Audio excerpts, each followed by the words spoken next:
Who's ready for the Dirt Life Show? Yeah, buddy.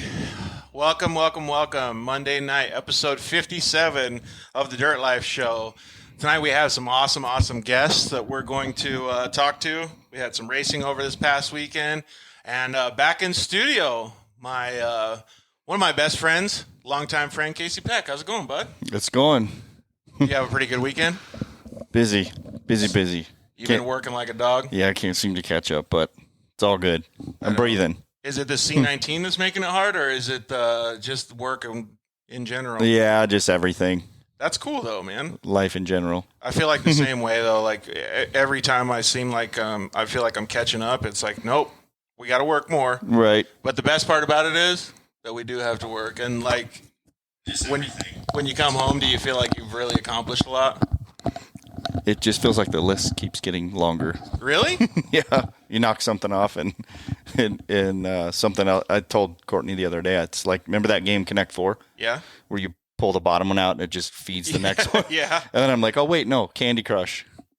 That's where I feel I'm at right now, but it's all good. Yeah, that's cool, though. It's nice because it keeps you busy, right? Like, you and me are both those dudes that we cannot ever sit still. Mm-hmm. So, well, I'm glad that you guys are having a good weekend. It's kind of getting a little bit cooler here in Arizona, but we don't want to bore everybody with weather. Yes, it was an it awesome racing weekend.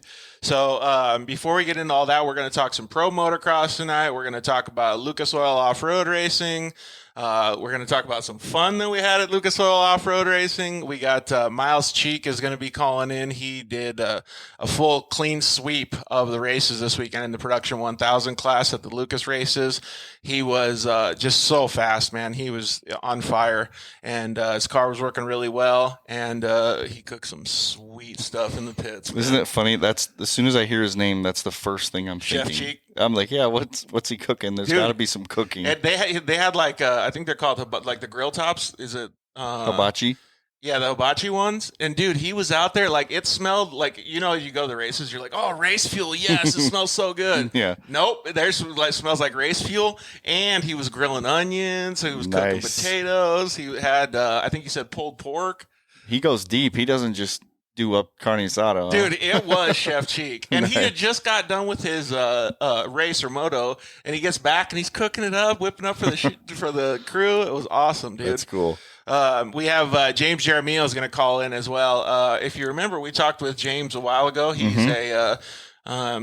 I want to say incomplete quadriplegic because he can kind of still move his hands and stuff a little bit, but he's got some difficulties being able to race a car. But, man, he has been putting a lot of effort into his race program and doing some fantastic things with his Polaris RZR. Didn't he do that awesome steering wheel deal? In his lap. Yeah, and he so does it with cool. his arm. And he can pull tear-offs and, like, talk with his elbow and his shoulder and stuff. That's like so these cool. little buttons.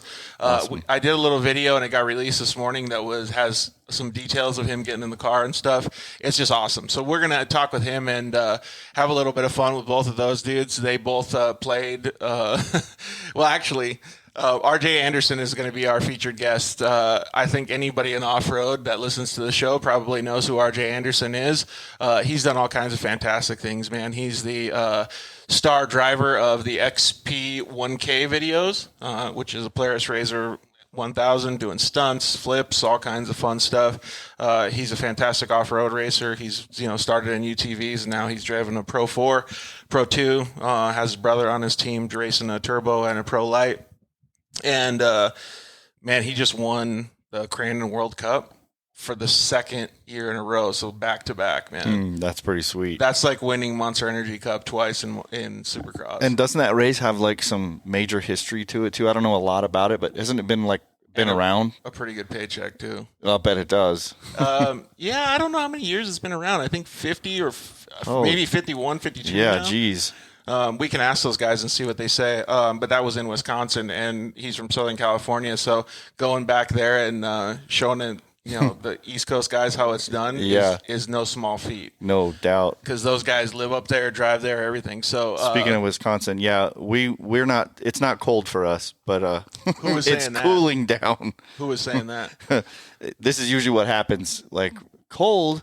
They're not saying it, but it's usually how it goes. You don't know cold. On the Facebook comments are saying it? Yeah. And Rory says, must be chilly because we got pants on. You got pants on? I do. wore a long sleeve. I know. The funny thing is, though, is it's 100 and something outside. It's still hot. We're just like, hey, it was like 60 in the morning. We're like, yeah. I just wanted to change it up because you're always looking so fresh in the studio. I got this new SMG shirt. I figured I'd put it on and sweet. Look pretty good. So thank you very much, Craig Scanlon, for doing that and giving us some of this stuff for my dad and myself. All right, well, before we get into talking about everything that was been going on this weekend, let's thank all of our sponsors and tell everybody how they can watch the show. So you can always watch the show. It's live every Monday night, 6 p.m. Pacific time. You can watch it on Facebook and YouTube. And we post all kinds of stuff on our social media at The Dirt Life Show on Instagram or Facebook. And like I said before a million times, nobody uses Twitter, so who cares about that? But we do post there. And so you guys can join us anytime on social media. And you can also listen to us. If you don't want to watch us, you can listen to us on iTunes, Spotify. We just got Amazon, so we're on Amazon Music and podcasts and stuff now. So pretty much anywhere you can consume any type of audio, you can find us and listen to us. And I did want to say thank you to everybody for listening because our numbers are just climbing and climbing and climbing. It's pretty cool to see the reach that the show has gotten.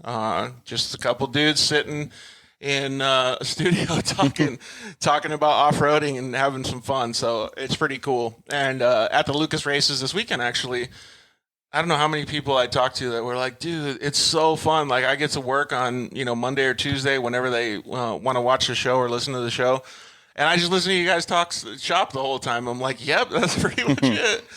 So it's pretty fun. And obviously we enjoy it too. You did some wrenching this weekend too, didn't you? I did. That was one of my... On what? On the old 450X. How was that? It was fun. Different than full-on motocross? Yeah, it was bringing back old memories, but it was definitely different because it was like, what are you building to make sure it's going to last, not go fast? Oh, like not lightweight, like build like a tank? Like, okay, let's do this and do it this way because I don't want to ever do it again. Yeah, so it's never going to break down again. So that was pretty fun. But hey, go back to that Amazon comment. What do you mean? Does that mean we can now have hats and shirts delivered by drones?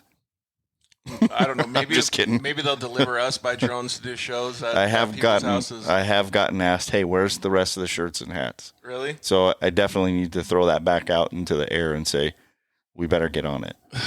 Dude. So you're probably the fourth or fifth person that's asked me today. I'll bet. And over the weekend, they're like, dude, let me get and not that many people ask about the shirts, like a couple people, but dude, they can't get enough of the hat. Mm-hmm. So you're the only one that has that pro hat, though, with the orange on it. Yeah, that one's pretty sweet. Limited edition.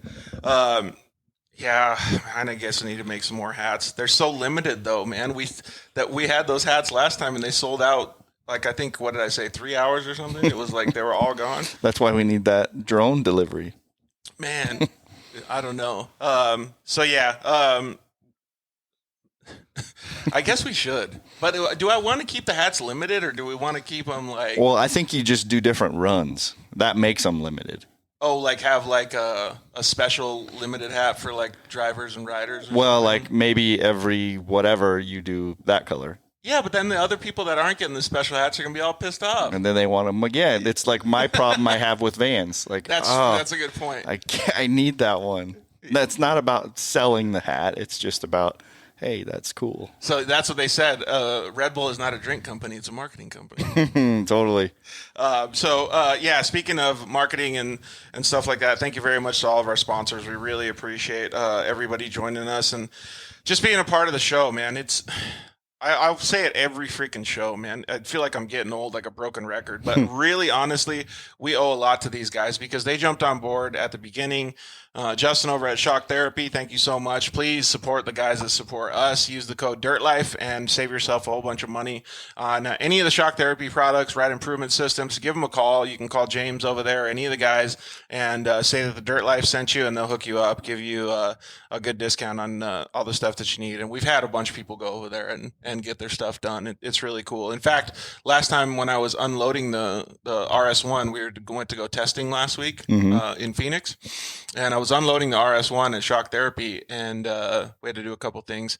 And some dude in the street, random guy that works in the area, just pulled over. He's like, "Oh, hey George, what's going on, man?" Like he totally knew the show and everything. Like it was pretty cool to see that. Nice. And he was like, "Oh, I'm gonna bring my car. I just bought a brand new Can-Am. I'm gonna bring it over here when I get some cash and have them tune in the suspension because all the good stuff you guys are saying about it." Cool. So it is really cool to see. And so do what Rob did and go over there and support the companies that support us. So thank you very much to Ryan over at KMC Wheels. I already had to apologize to him because I killed a tire doing some testing, and they're going to hook me up with another tire. So brand new tire, totally my fault, killed it on a rock. But bummer. I do have to preface it by saying it's a trophy truck course that I was testing on, and there's rocks like you're driving on the freaking in lava. Like it's trophy rocks.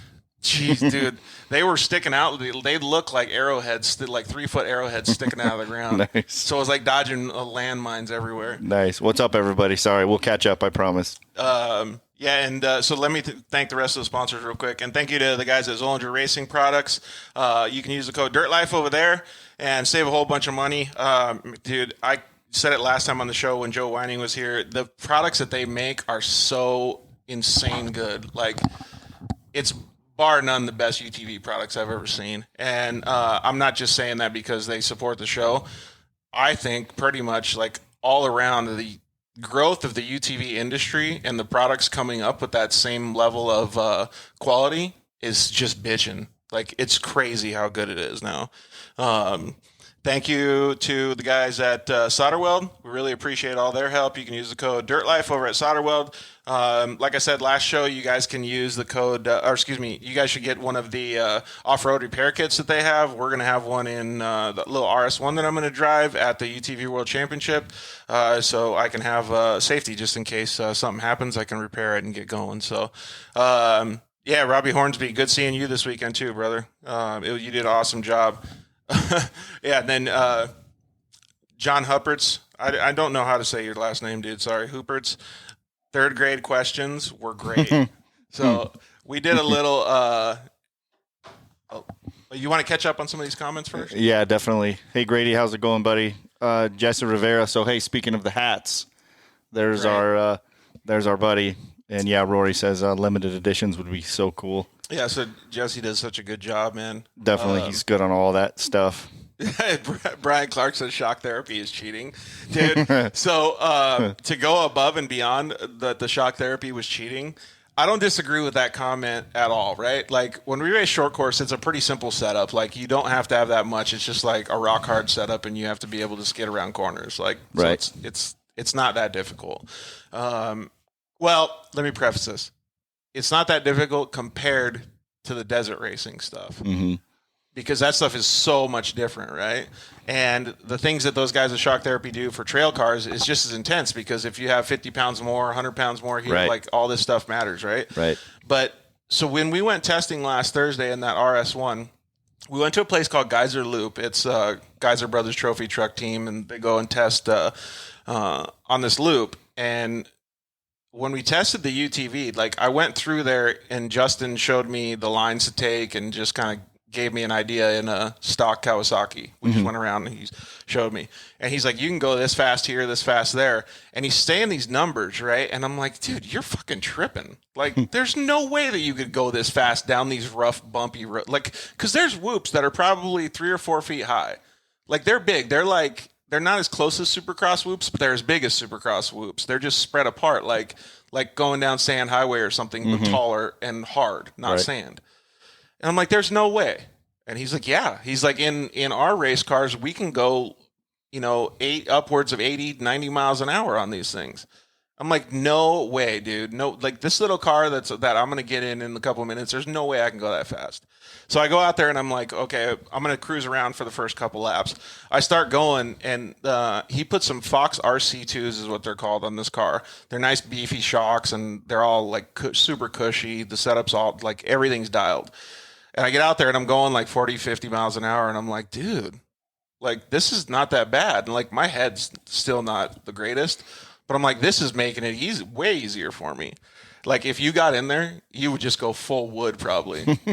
And so I was thinking like, okay, I might be able to push it more. And I started going 45, 50 miles an hour and started inching up. I did a total of 8 laps a day before I killed that tire. And I drove for roughly 25, 30 minutes. And within that span of time, first of all, my skill set is decent. It's not great. But there's a very small learning curve, right? Like you have to be up to speed in 30 minutes. Mm-hmm. So that's pretty interesting, right? Right. By the end of the 30 minutes on lap 7 and 8, I was going as fast as the car could go. It couldn't go any faster around the whole track, minus stopping to turn, like slowing down to turn right in some of those big trophy truck whooped out corners. Nice. It was crazy. I couldn't believe it. Like, and there's absolutely zero possibility I could have done that with stock suspension or not set up suspension. Yeah, for sure. Like I couldn't, No doubt. I couldn't believe the setup that they just threw me in there. We didn't adjust one clicker. We didn't adjust tire pressure. Nothing. Went out there, just did a few laps. Pretty awesome. And that was it. So I was pretty impressed, man. Like I got back to the truck and I was like, Justin, I don't even know what to say. Like I'm pretty much speechless. Like we talked about like my injury and stuff and how I was focused and different things like that, which I guess we could get into, but it's a little bit deeper of a conversation, you know? So, but anyways, it was a good time and I was so impressed with the things that they did. And the car ran great. It had a little bit of power. I think full tilt as fast as it would go was just under 80 miles an hour through those big ass bumps and stuff. That's moving. Think of it's a testament to how hard that he works, they work, you know, that he can say, here it is, like right out of the box, and you can go that hard. That's pretty, yeah. You know what I mean? Like pull in, hey, let's do a little of this, a little of that, because I feel a little sketchy here. Nope, it's just here. The only thing I could bolt it on and go. Because I never had dirt bike suspension that was that good, but you had said, I think it was either Pro Circuit or maybe Enzo, which you got, and you were like, dude, it's perfect. As soon as it was at that level where it was actually Bones doing it. Bones from Pro Circuit. Yeah, Jim Bones Bacon. It was insane. Like hard to believe. Like you could launch it off a house, but then it was still going compliant. through little tiny bumps. Yeah, I can't explain it.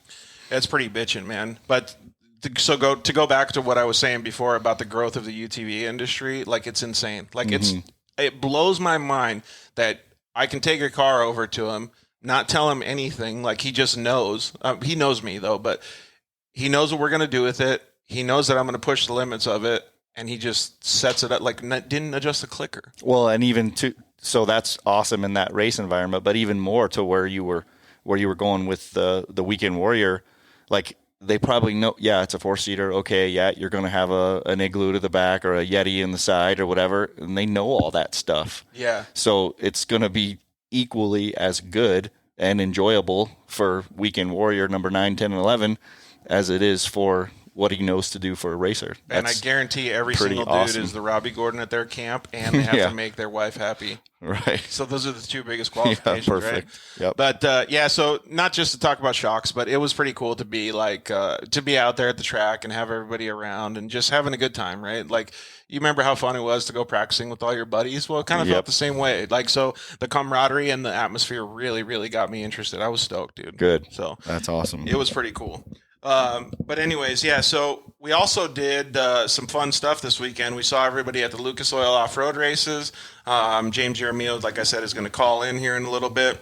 And we're going to have Myles Cheek call in a little bit later in the show.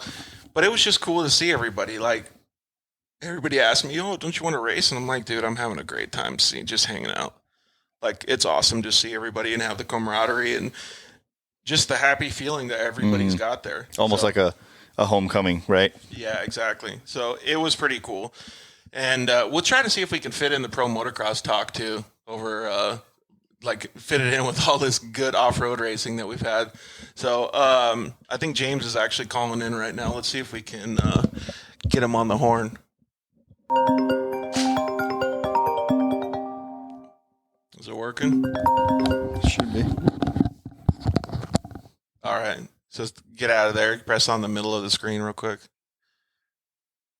Press in the middle of the screen. There you go. Oh, man, now he's calling in again. So, sorry, guys. We're having some technical difficulties here, but anyways, the Lucas Offroad races were super fun. Like I miss being at the races and seeing everybody. I didn't realize how cool it was to just be at the races and hang out with everybody. Like all the guys in the pit crews and stuff like that enjoy like just hanging out. And I don't know, I was always a racer guy, so it always made me feel like I just was, I don't know, under so much pressure I couldn't have fun, and now I can. So It's pretty cool. And one of the guys that I saw this weekend was James Jaramillo. We got him on the line. What's up, James? How are you? Hey, George. How you doing? Good, bro. You've met Casey before, my co-host, right? Yes, sir. We did last time I was on. Yep, been a little while. How you doing, man? Doing good? Yeah. Good. So how is it going back to work on Monday? So you had to drive from Phoenix back up to Vegas and just get straight back to work, huh?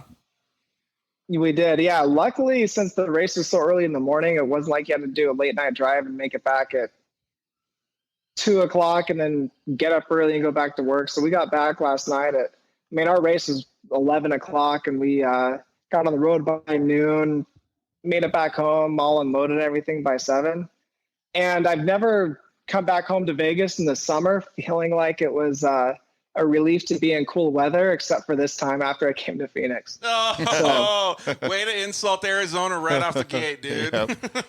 No, it was so hot. I was actually impressed, not even disgusted by it. I was more impressed than anything.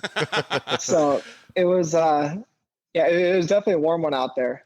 So luckily I was able to get home, get to bed, and back at work this morning. And luckily it was such a good weekend that it was almost more refreshing to come back to work, not having all these little car gremlins in the back of my head, thinking that I have all these problems to resolve. I'm really happy with how the race yesterday went and how the car was. So now it's just going to be prep it, work on a couple little things, and get it to Glen Helen instead of having to come back and rethink the wheel with all the other things. So it was actually came back a lot more energized and refreshed than I thought I was going to. Have you had those feelings, right, Case, when you go to a race and you come back and you're like, wow, that was a good weekend. Like everything feels like it's going up. Mm-hmm. Definitely. Nice contrast to when you have that weekend when you're like back to the drawing board. So yeah, exactly. That's one of the things that we talked about last time when we talked to James is that the development, the engineering, and the ingenuity that he's come up with to be able to drive his car the way that he does. And I explained it a little bit at the beginning of the show, but for any of our audience that just joined or that doesn't know, James was hurt in a dirt bike accident and he broke his neck. And I don't know what it's called, but you're a quadriplegic, but is it incomplete because you can kind of still move some stuff in your arms? But I don't know what it is. So it's incomplete is what they'll call if you have any type of recovery below the level of injury. Right. And I remember when I was in the hospital, it's like 2004, there was a word tetraplegic that I guess is a European word that they tried to have for, because when you think quadriplegic, you think Christopher Reeves, not someone like me. And so they try to have that be something that was more of an in-between. That word never really stuck. So it's just everything I have to fill out and everything the doctor tells me is quadriplegic. And so that's the best word that I have, but it does get a little misleading, I think, for people. Yeah, and that's the same thing with my injury too. So, but I just want to make sure I'm saying it right. But anyways, so like to be able to come up with that stuff is no small feat, right? It's like designing a new car. You know what I mean? Except for you already know it has wheels and a chassis and an engine, but you got to rethink everything else, right? So it's like, it's a really, really big engineering feat to be able to do something like that. You've gone through it on a different scale, literally a different scale, a smaller scale, but it's the same concept. And for him to be able to come home saying, wow, we're pretty close. Or like, we did it. Like, going in the right direction. That's awesome. That's like, but think about how you felt when you were in that right direction. Totally. Like, and that's what he's feeling today. You know, he's probably, if you were at work, people are like, why are you glowing, bro? Yeah, exactly. People go, how'd the race go? And usually it's the, you have the laundry list of what ended up happening. And then I was like, oh no, actually it was really good. and haven't said that in a while, so that was good. Yeah, it's pretty cool. Oh, yeah. So talking about the shock therapy stuff, Ramon Estevio just chimed in because he went up there testing with us. Oh, nice. He was our muscle. He's helping out a lot. But he said, yeah, it was crazy to see all the different setups and things like that they have. So, yeah, I mean, I guess we're talking setups, man. And James's was on point. Like, we saw him racing. He was doing a great job. Saturday when I was there, he had a little bit of bad luck. Maybe I was a bad luck charm. But Sunday, man, they did really well. Awesome.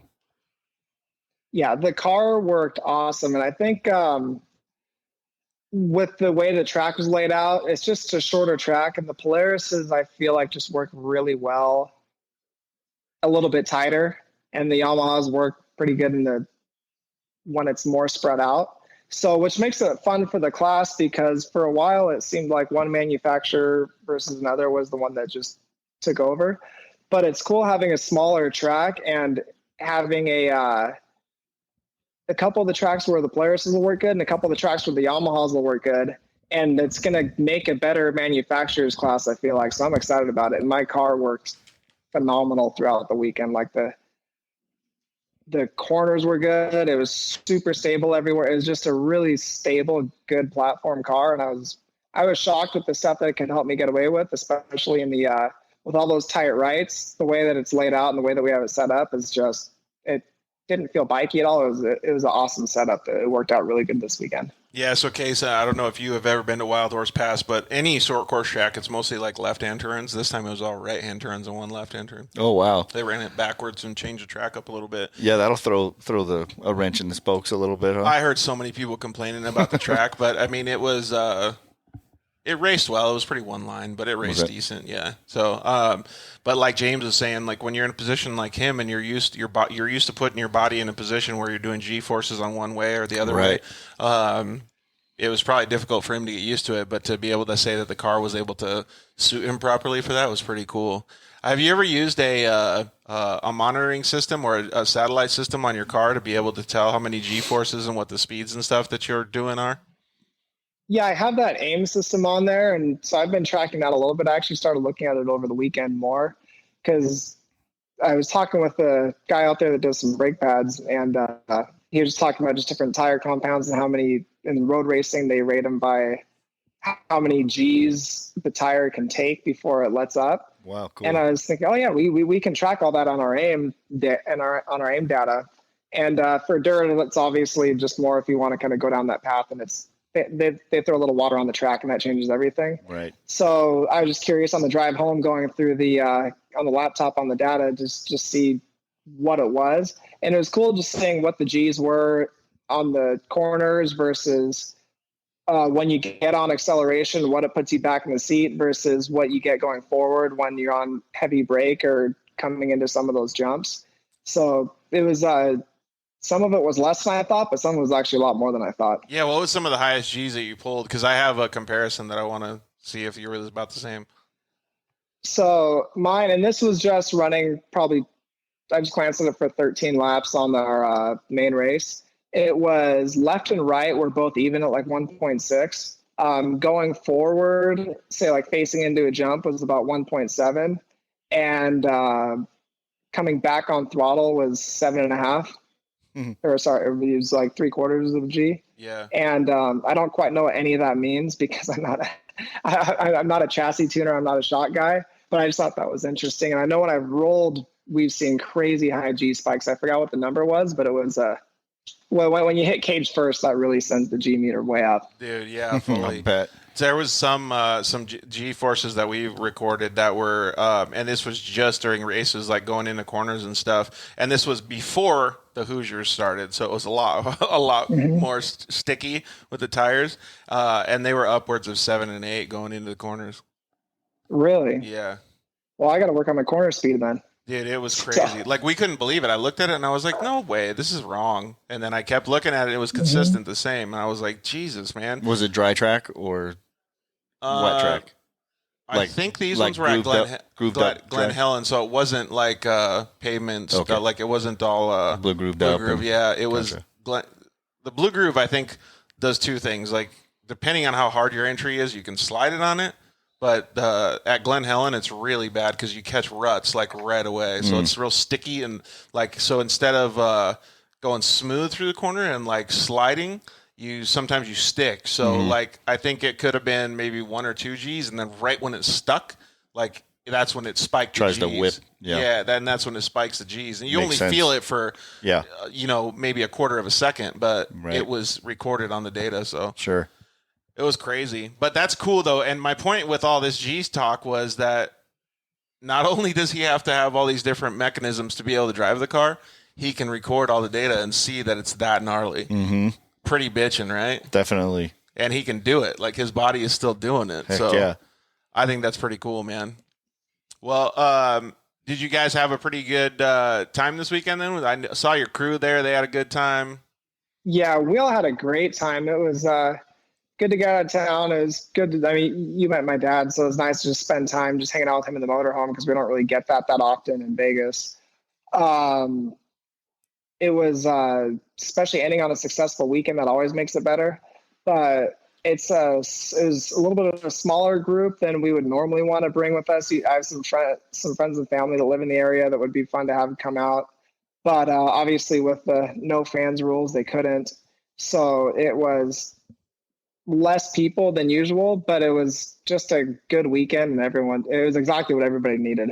Just a fun weekend working on a little bit of a project, having some racing, and in a way it was kind of nice getting done a little bit earlier in the day too, because then we can spend the afternoon, evening working on the car and not feel rushed. Yeah, I agree with that 100%. The only thing that does suck, though, is there's not enough driving time. Like, you really got limited driving time. Like, it would have been nice, especially for you, because you could have got qualifying every day if it was still not C19 rules or structure.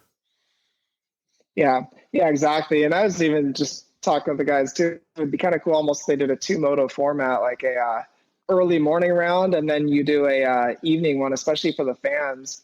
Say you do around 6 and 7 in the same day. And kind of like motocross, and then say if there's families that can't come out to watch the race in the evening, they could come out in the morning, or the other way around. I feel like that would be super cool, but I doubt Lucas is ever going to do that. It would be awesome for a guy like you that wants to tweak it down and get it perfect, but there'd be tons of whiners. Oh my god! Because the difference in the track between morning and night, it's that whole thing where everybody complains if you change something. If you go to work and you got to be there 2 minutes earlier, it's like a full blowout. Like, oh my god, I can't do it. Like, I don't know what to do now. Yep. It was really cool seeing everybody, though. That's one of the things that I wanted to bring up at the beginning of the show. Was the best thing about the show, and you and I kind of talked about it this weekend when we were in the motorhome, is like the best thing about the Dirt Life show and just being at the races is the camaraderie, man. Like I still to this day never thought like talking on a little podcast or show would end up creating so many friendships and so much cool stuff, man. It is so awesome. Like I love that feeling now. It's like I can't get enough of it. It's like winning a race kind of. Oh, completely. And that's what I was telling everybody over the weekend. That's what my dad and I were talking about. Is I told him, especially on Saturday when I made it about 35 seconds into the race before I lost a whole front left and a whole right rear.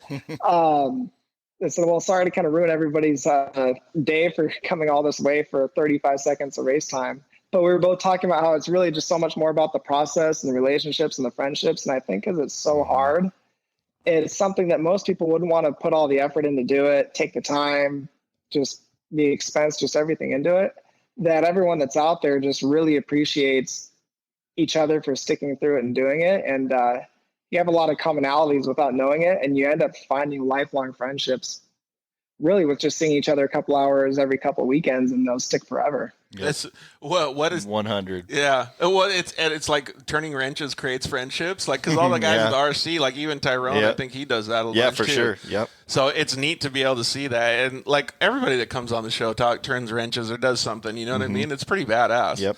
I really feel like, when I left on Saturday, even though you had a shitty race, you still had a good day. Oh, it was a great day. Yeah. It was cool meeting your dad, though, because maybe I've seen him before, but I've never actually got to shake his hand, so it was cool meeting him. Yeah. So what were some of the highlights of the weekend?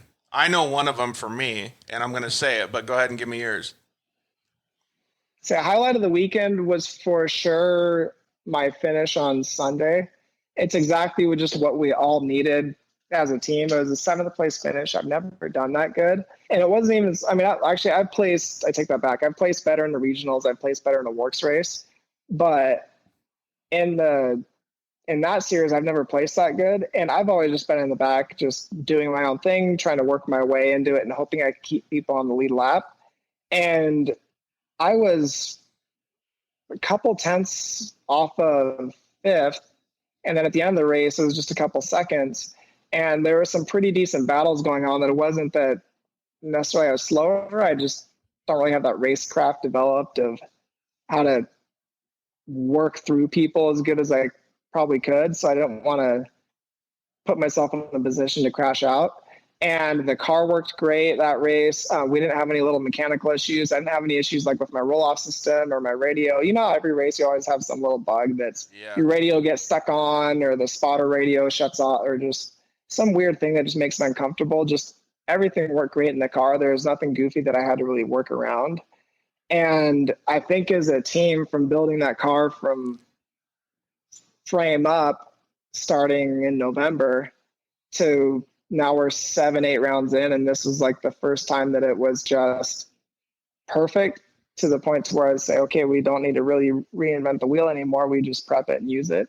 And to see that this is what it's capable of if we don't really have any mistakes in the race was really cool to just get that pat on the back. That is super cool. And that's no slouch, dude. So a 7th place. And I've said this before on the show, but I remember when we were racing the Lucas Professional Series in the YXZ, there was one qualifying round where the top 12 drivers were 0.9 seconds apart. Nice. For 12 people. Yep. And so when he says that he was in 7th, that means he's pretty close. Yeah, for sure. And now that he's had a taste, all it does is been like, okay, I'm going to start like being able to push. Now he just has to learn a little bit more racecraft, like he said, and get up there and start battling.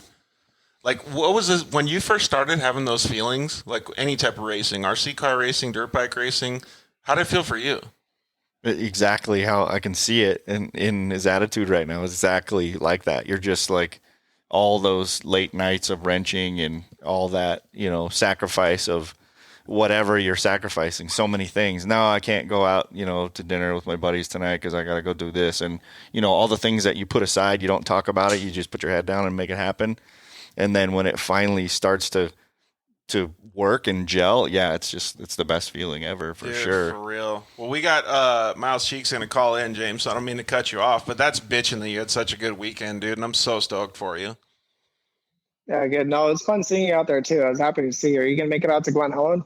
We'll see. I'm going to try for sure, but the next step is the TV World Championship. We'll go have some fun out there and hang out with everybody again. Oh, awesome. So I'll try to make it out to Glen Helen, though. I'd like to see you guys again soon. Yeah, no, good. No, it'd be really fun to see you. And Myles toured up this weekend, so I think you guys are going to have a lot to talk about. Yeah, for sure, right? Well, thanks, homie. I know that you and I will talk this week a little bit more, too. I'm stoked to get involved with some of the stuff that you have going on, man. You guys have a fantastic program, so I'm pumped for you, dude. Oh, thank you. All right, bud. Well, have a good night, and please tell your family we said hello. All right, thank you. Good to see you. See ya. Take care. So having those different like milestones, like you and I are both like super hard workers, right? Well, a lot of people are hard workers, but it's neat to see that because it doesn't matter what you do, whether it's racing or whether you're, I don't know, doing computer work at your job or whatever it is. When you have those little milestones and you break through that next barrier, totally. God, it feels so good, right? It does, yeah. Or even if take it to anything, like you said, it doesn't have to be a hobby. Yeah, like a teacher getting through to a student or totally, something. 100%. Yep. Yeah, so that's neat, man, and I really appreciate that James is approaching it with being so humble and really, really.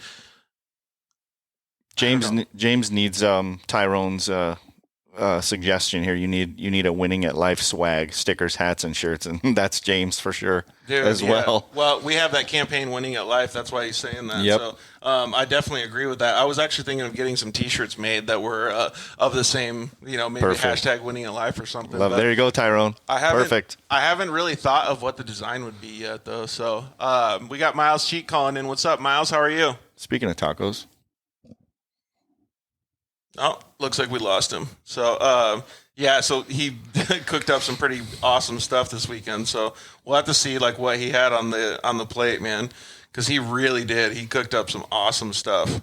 It was pretty impressive to see like having that good of food in the pits, right? Like, well, it's funny that some kids or younger adults, whatever, when they go out and perform or whatever, and they get back, they need to have their thing, whatever it is, watching TV, have a radio going on, play a video game. He cooks. Yeah, exactly. Love it. And he cooks really good too. So some of the stuff that he had, like he said, that pork butt and stuff, like that stuff was really cool. So what's up, Myles? How are you, bud? Good. Yourself? We're doing awesome, man. I don't know if we're doing quite as good as you because you had like super bomb food this weekend. You swept the weekend in the Production 1000 class. You had some fun with all your homies, man. You got a really good weekend in. Oh, yeah. It was one of my better weekends for sure. Dude, it was pretty impressive to watch you drive. That RS1 that you guys have set up over there is making me a little jealous because that thing was on rails. Oh, yeah. It was working perfect. And that just goes out to my crew chief and my dad they put in so much work on that car and even in the years past. And it's just cool to finally see it start paying off for those guys. Yeah, especially, like James was saying, it's a win for everybody, not just Myles, right? Definitely. We had a comment come in that's John asked, was the car count good over the weekend? I guess that's kind of a relative question, right, Myles? Like, I think some of the stuff that we did, like in 2016 and 17, the car count could have been upwards of 35, 40 people, and this time it was probably around 15 or so, I think. Yeah, it's the car count's not quite as high as what it used to be, but there's still a ton of fast guys out there, and you always see some new faces. So it seems like there's some more people that are starting to get into it. There's a couple new guys out there, so it's awesome to see that the class is kind of growing again because it got a little bit lower last year. So it's starting to come back a little bit. Yeah, that's pretty cool. Hey, did you get to hang out with Ronnie at all this weekend, Ronnie Anderson? Because he freaking cleaned house too, man. He did awesome. Oh, yeah. Ronnie killed it too. So it's pretty cool that both of us swept the weekend for them. So pretty cool for Polaris. Yeah, it is pretty neat. And so one of the things that I was checking out, I went and checked out Myles' car, and he sits on the ground. Like, it's almost like F1 style, like where the pedals are like straight out in front of him. Oh, yeah, got it. And I asked his dad, I'm like, can Myles see over the steering wheel? He's like, I think so. I think so. Like, maybe. That's funny. No, it's really not that bad. Like, if you're looking at me through the front, like in all my photos, like I'm right there. It's just the door bar on the side makes it look real bad. Yeah, because you have it up a little bit. It looks pretty cool though, too. Like when he's doing it. So it's neat to see that he's so low. Well, and center of gravity is probably pretty low too. Probably part of the setup, I would assume. And it's probably, and go ahead. Just like I think we lowered it maybe 4 inches, and just like that, we could probably go more if we wanted to too. But just that little bit, it like helps, like what you were saying with the center of gravity. But just how much more comfortable I am sitting in the car. That's good. Yeah. Like it feels a little bit more like a race car again. Yeah, because it gives you options on where you sit and stuff. That actually brings up a good point. Yeah. This past week, I had some seat brackets and stuff built by our buddy Jeff Furrier and at upr.com for the RS1 that we're going to race that Craig Scanlon is letting us borrow. And, man, it was like maybe an inch or two difference that he like moved it back and forth and up and down and stuff. Dude, it was like it was like mind-blowing how much it made me more comfortable. Mm-hmm. I'll bet. So I could totally... Yeah, and it's just like little stuff like that too. Just like getting yourself comfortable in the car. Yeah. So it makes it easier for you to drive and do all that stuff. Hey, we just asked James Jaramillo, like, if he had GPS and could tell them like how many G's he pulls into corners. Do you guys track any of that stuff on your car? he has that Lip Pro, right? I had that on my car. I think all the moto guys run. I had that on mine. I used the Moto one, the Lip Pro, but I think James uses Aim Dead or something like that. Yeah, I think that's what he said. Is that what he said? Mm-hmm. Okay. Yeah. Yeah, I have a Aim Dash, but I'm not too tech with it. Like, I got like the 5 things that I always check whenever I come off the track, but I'll have to start looking into that G-Force stuff. Yeah, it just sounded pretty cool. Like what especially for him, it'd be neat to understand. So what was some of the? Well, first of all, Casey is a little bit jealous that you were such a good cook over the weekend in the pits. Yeah. What was some of the fun we stuff had that you some did pretty this good weekend? food. What did we do? We did some wings the first day on the smoker. Then second day we did some pulled pork, and that was really good. Dang, dude. So we had that on there for like 4 hours unwrapped, wrapped it up, threw it on there for another 4. Then we went and pulled the one bone out of the shoulder, and it just came right out. Dude, we should start a cooking show. Talk about the perfect setup. I know, right? Dude. And so he's got the smoker. Oh yeah, I try to pull my weight for the. Yeah, so we got the smoker and the flat top out there, so we can pretty much do anything we want now. That's so good. Is that your job? Right, like as far as the setup goes, you got to make sure that you're getting all the stuff to the track. Like that's your part. Oh yeah, I go grocery shop every time, but nice. Usually when I get back, my crew chief Tim and usually my friends Jason, Colin, or Parker are over there working on the car, and I just get in the way most of the time, so I just start cooking for them. Dude, that's so dialed. That's awesome. You know how appreciative you'd be, like if that was. You can put yourself in that position for a second. You're like, you're the technician. You're going to make this perfect. And then you've got this, driver that doesn't care, whatever. And this guy's like, no, I'm making sure that you're fed. Like that. There's got to be so much appreciation for that. That's what I was going to say, though, too. It has to be. So everybody's done this at the track. Every single person. Like, you get to the track and you come back and you're like, shit, I got to make a sandwich. Like, but no, we got Chef Cheek over here, and he's like dialing in the whole 5-star meals, man. And I was telling Casey when I was watching you, and we were doing some video over at your camp, like how you were cooking, and it wasn't it was fresh, like you was super grilling, like it was like on point, dude. It was pretty good to see that. The reason that I asked what your favorite part of the weekend was. I was going to say, you swept the weekend at the races, but that's no big deal. You actually, took home the championship in Are You Smarter Than a Third Grader? That's the biggest, most special thing. Did they get a cup for it? The championship is, we still got 2 more rounds of racing left. Oh, crap. So you just won How Are You Smarter Than a Third Grader, just round 1. So we got to have more. It's a triple crown? Okay. Oh, my bad. Yeah. It's a Did I win triple that? crown. Yeah, you won. You beat. Sorry, I thought you were talking about the Polaris Championship for the RS1 this year. No, dude, that's easy for you. We're talking about how to be You're Smarter Than a Third Grader. Real talk. Yeah, this is like... that was probably the toughest part of the weekend. Dude, it was funny because I talked to everybody. Well, first of all, you did a really good job. And you battled against Trevor, right? Yeah. Yeah, Trevor. And so I went over to Jarrett Brooks' camp, and Jarrett and Brock Hager were both answering questions against each other. But there was, let's just say 15 or 10 people in the camp, working on the truck and stuff. And Jarrett's mom was over there, just doing her thing. And everybody's in the hospitality area.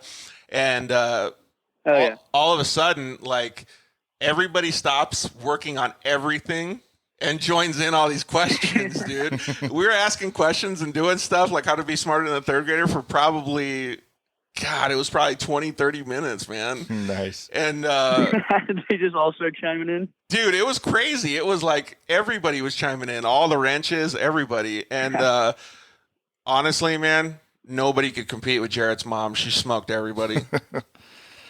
Shanna? Yeah. I don't know what her name was. Yeah, she seems like she'd be good for a little trivia night or something. Yeah, so she freaking waxed everybody. And then so it started getting all this I don't know, hype or whatever. And then so I had to turn into just the video guy. Allie Fortin, Brock Hager's girl, was the host of the questions. And then we had Darren Hardesty Jr. and then Elliot Watson were getting the questions asked to him. It was hilarious, dude.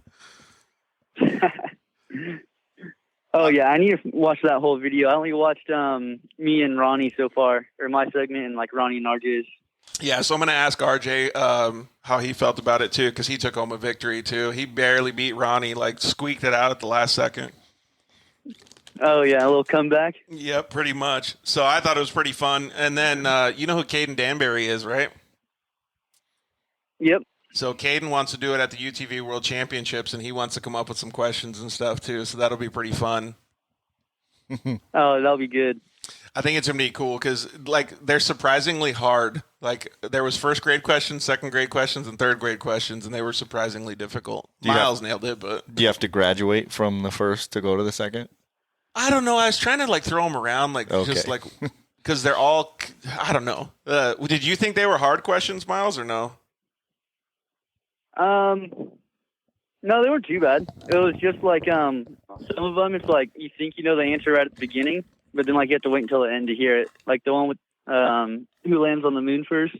Oh yeah, Neil Armstrong. Like at first I thought it was just going to be like who gets to space or whatever. So all right, let me ask Casey these questions real quick and see if he can get them. Oh, no. So the first All right. one of the first questions Great. that I did was, what is 25 times 3? You know I had brain surgery, right? Twice. Well, you still got to answer the question. Okay, say it again. What was What it? is 25 times 3? 25 to 75. Okay, good. So, Good. and then Allie even said, you can't repeat the question. You just have to answer. I was like, okay. no, you got to let him repeat the question. And then Yeah. Neil Armstrong and Buzz Aldrin were the first two men to do what? Well, I don't want to go down my rabbit hole with that, but supposedly they were on the moon. Okay, well, we're talking just social history in the books. Supposedly. Okay. How many minutes are in half an hour? 30. Okay, good.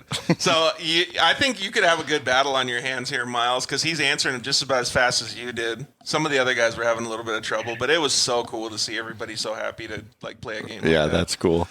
And not be scared to be Oh terrible. yeah, it was fun. No, they were scared. Well, that's what I mean. Like, you have to put yourself out there if you're filming it. Yeah. So you're scared of it, but at least you're like, yeah, I don't care if I look stupid. Well, I guess. asked like Jarrett and Brock, and they're like, "Fuck, this was harder than racing." So it was pretty Oh, cool. yeah. It was pretty cool to see everybody though, and we were talking about that at the beginning of the show. It was nice to come hang out with you and your dad and everybody in the pits, and it's just really cool. Like, I know I'm not out there racing and having a good time with you guys on the track, but it still felt like we were all just buddies, you know? Yeah, that's like the best part about it. It's almost like camping once a month with all your friends, and you get to race during the day too. He's saying the same exact thing without, I don't know if he was listening or not, but if he wasn't, he's truthfully saying the same thing that we just heard and we hear all the time. So it's real. You know what I mean? Yeah, exactly. So it's and even to go one step further, I heard his dad say that in the pits, like when I was pulling my bicycle up to like come hang out with him. right. He's like, "Oh, I love it, man," because That's it's like, where I got the quote from. Oh, you stole it from Pops? Yeah, I took it from him. Yeah, but you still mean it. So one of the things that Myles was telling me is that his dad started making some parts for the RS1 and the Razors and stuff, and they have this. I don't know, how can you explain it, Myles? It's like a quick disconnect for the belt cover. Yeah, it's I think it's a little L pin or something, and it just goes like right through where the bolts would go. Then he has a little kit for it. I think it's like $90 or something, and it sends you like a little reamer, the pins, and a little metal wire. Then like you pop rivet it into the side of the case.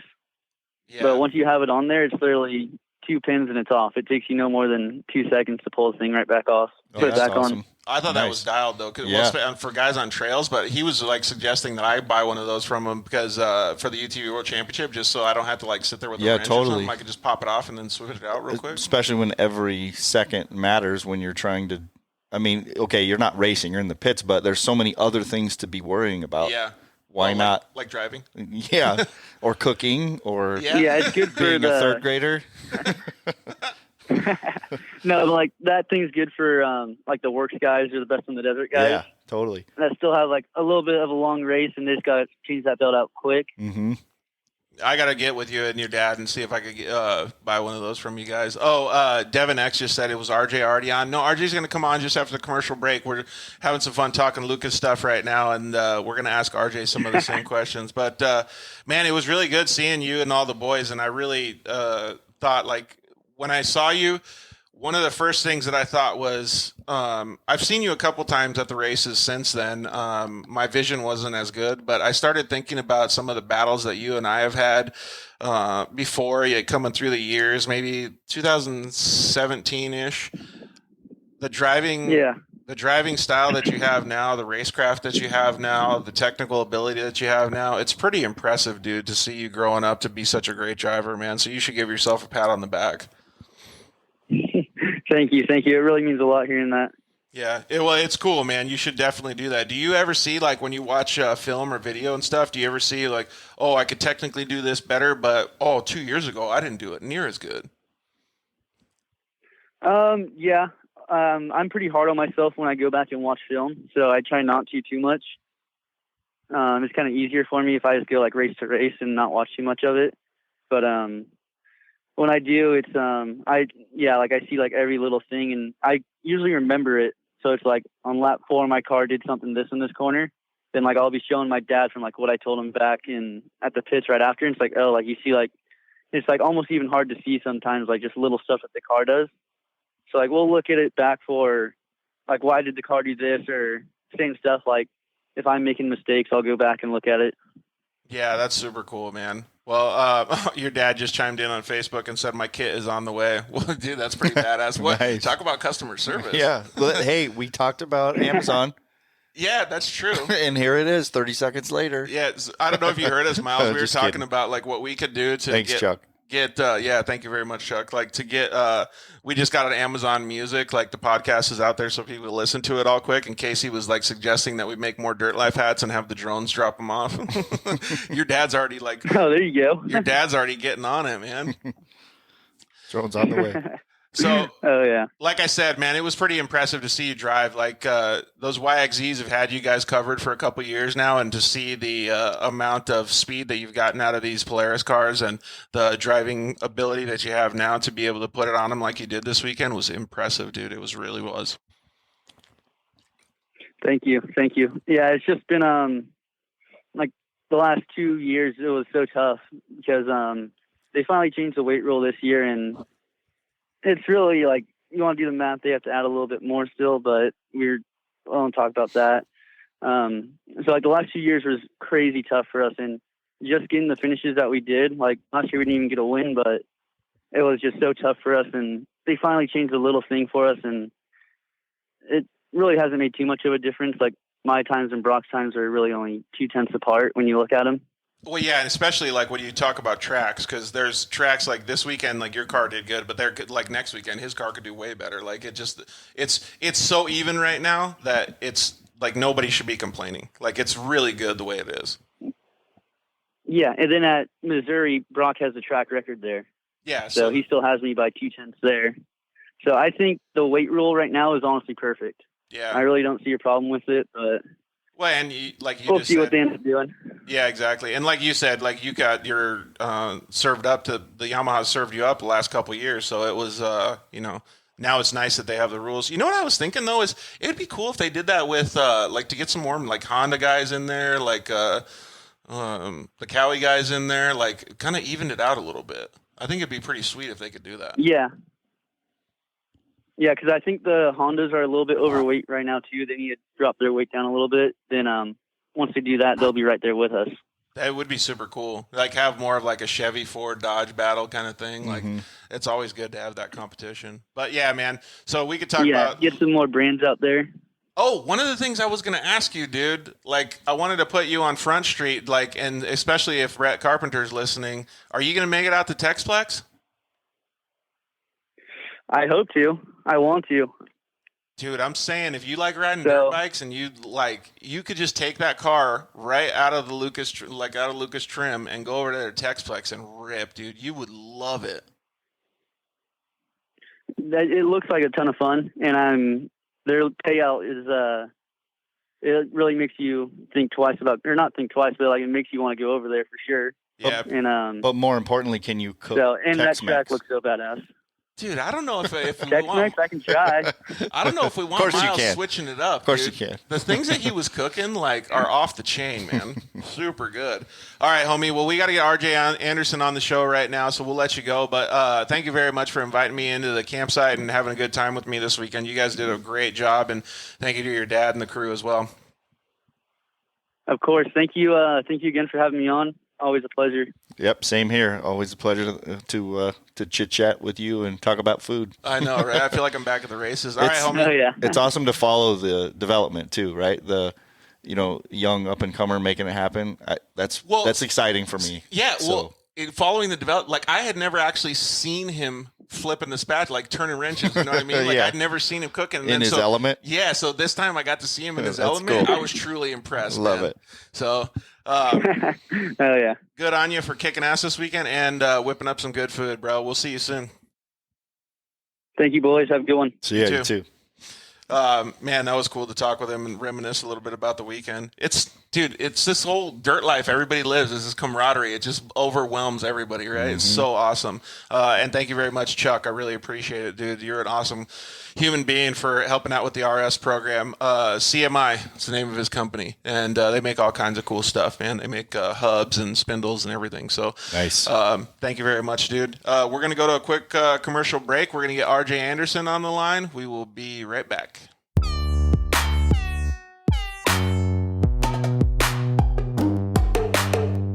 Hello, I'm Justin, the founder of Shock Therapy.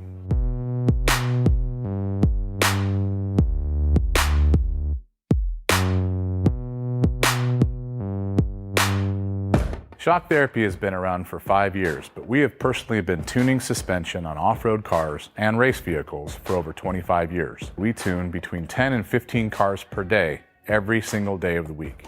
Our concentration is tuning shock systems and supplying components that improve the ride quality of your car in many ways. Not only do we work on the average UTV, but we also tune suspension for race teams and professional drivers.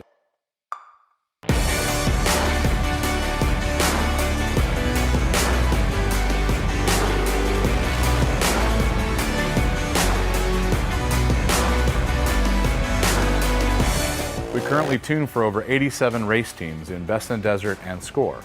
Our clients and race teams rely on our suspension components to allow them to win races and keep them safe. Suspension is a moving target. We are always trying to hit that target with every customer that we work with. Each customer's needs can be different, and we tune our kits accordingly. Our research and development never stops. We improve our components every single day. As the industry evolves and improves, so do our parts and kits. As of right now, we have over 100 products for UTVs. So when you bring your car to us, you have the satisfaction of knowing that you have the most experience, the highest quality products, and the fact that your car is being tuned specifically to you.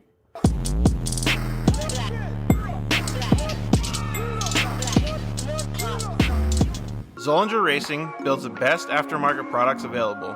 Products for your UTV or snowmobile, including billet radius rods, billet tie rods, billet steering knuckles, billet steering racks, alternator kits, and much more.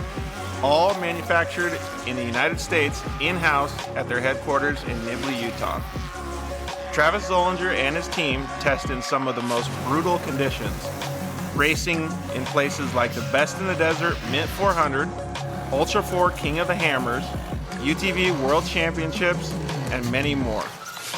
Visit ZollingerRacingProducts.com and use the code DIRTLIFE to get 10% off your next purchase, and join us on social media at Zollinger Racing Products to see our products in action.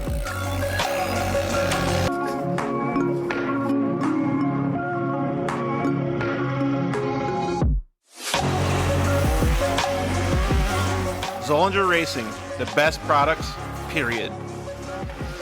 Finally, we got Lance from Solderweld in the studio. Thanks for coming down, bud. Hey, why don't we just record a commercial now? Yeah, why not? So good to be here, man. It's been a lot. I've been trying to get down here forever, and I wanted to talk about the off-road kit. Dude, I love those things. I got it in my pack. Yeah, we're running hundreds of vehicles now running them, whether it's a UTV or some guy's got it in a backpack on his motocross. He's got everything he needs to make a fix right there on the fly, out on the trail, or in the desert, whatever it is. Well, since I've already used one, I kind of know what to use it for, but explain what it does. All right, so let's pull one out real quick. You've got your aluminum rods. Remember, they're rods, right? So, light torch, small torch, you can throw it in there or throw it on the rig with your flux. It decontaminates and cleans like let's say a radiator. You get a random rock chip runs through as you're racing. You get a rock chip in a radiator. You got to fix it right there, or you're out of the race. You can patch it up instead of It's all good to go. Yep, just like welding. Yeah. Also, as well with that, you've got a brake line fix. So with your flux, you can fix a brake line, stainless steel. And then your hop lock, heat absorption putty. So it keeps you from getting burned, number one, as well as keeps the heat from traveling. So it's really, really nice. I've used this not even to fix anything. So that stuff works so good, man. Listen, it's easy. It straps in nicely so that you have everything you need in one little place, and you don't have to carry a big bag in It's like a first aid kit for your vehicle. Yeah, chase trucks have it as well, so that if they need to make a fix on the fly, they can get it done and get it done quick and get you back in the race. Dude, those things are so cool. All right, so it's at Solderweld on Instagram, Facebook, and solderweld.com. Awesome. All right, thanks, bud. Appreciate it.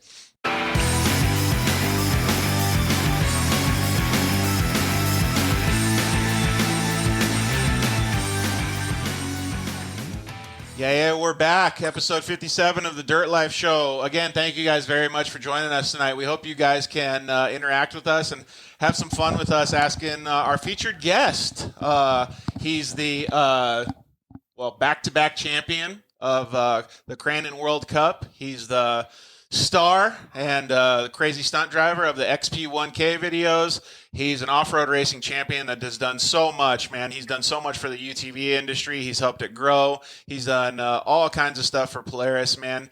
And he's even taught his brother a few things as well. His father, Randy Anderson, helps Walker Evans. And, RJ has just taken this thing and he has taken it to a whole new level with this racing. So thank you very much, RJ Anderson, for joining us. How's it going, bud? Yeah, what's going on, guys? Good to be on the show. I had to follow up two pretty heavy hitters today. Myles after killing it all weekend, and then James just killing it in everything he does. So I definitely had a stacked lineup on the show today. So I got to pull my weight here. Well, I appreciate you saying that. Both of them did pretty well.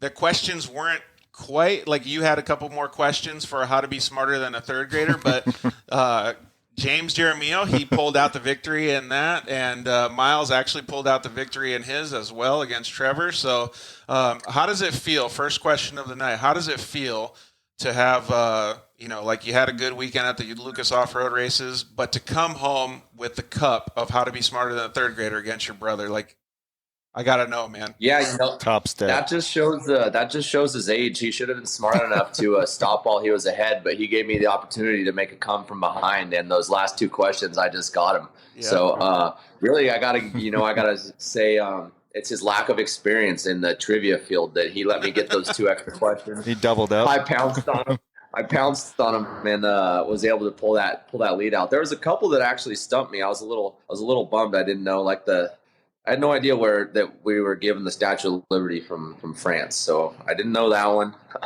Dude, RJ pulled it out though because Ronnie stumbled a little bit, and I said you can steal, and RJ just raised his hand, stole it right away, man. Nice, perfect. Yeah, Ronnie wasn't very quick to the buzzer, but he did get the whole shot. He got to a strong first half lead. I was a little scared for RJ at the beginning of it, but I thought it was pretty fun. So I don't know if you, it sounds like you listened to a little bit of the show before, but Caden Danbury, our buddy and friend of the show, he chimed in and said that he wants to do Are You Smarter Than a Third Grader and make up some questions for the UTV World Championship. So we're going to miss you, and you're going to have to give up your gold championship belt for this UTV Worlds, and maybe you have to take it back in the next races. So enjoy it while you can. Yep.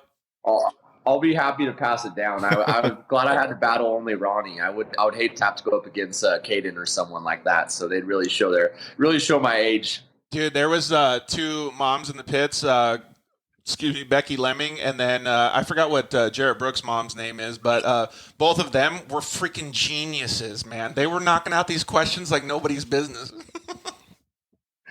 Dang, that doesn't sound good for me because they got a little bit of age on me, and I was already stumbling with the questions. So maybe it'll come back to me in my older years. So let's go with that. You know what they don't have, or what they do have going for them, is the moms, the geniuses. The geniuses. Yeah. They haven't had their bells rung like we all have. Dude, I'm not taking anything away from them because they started getting into it and they were like starting to like come back at me with questions and like next level stuff, and I was like, dude, I'm getting a little bit too flustered here. I'm gonna go back down to my third grade level. Stick to the cards. Yeah.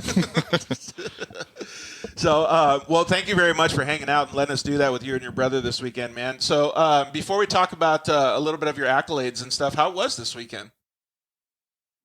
This weekend was awesome. It's cool that we're getting in our Lucas Oil races. You know, with everything that's been going on this year, there's, I think, a lot of uncertainty. And while there still kind of is, and things change on the fly, and all the parts and pieces of the series are just moving around, it's cool that we're still getting our races in. You know, we made commitments to our sponsors, obviously, before all of this started going down. So for Lucas to still honor all our rounds of racing has been awesome.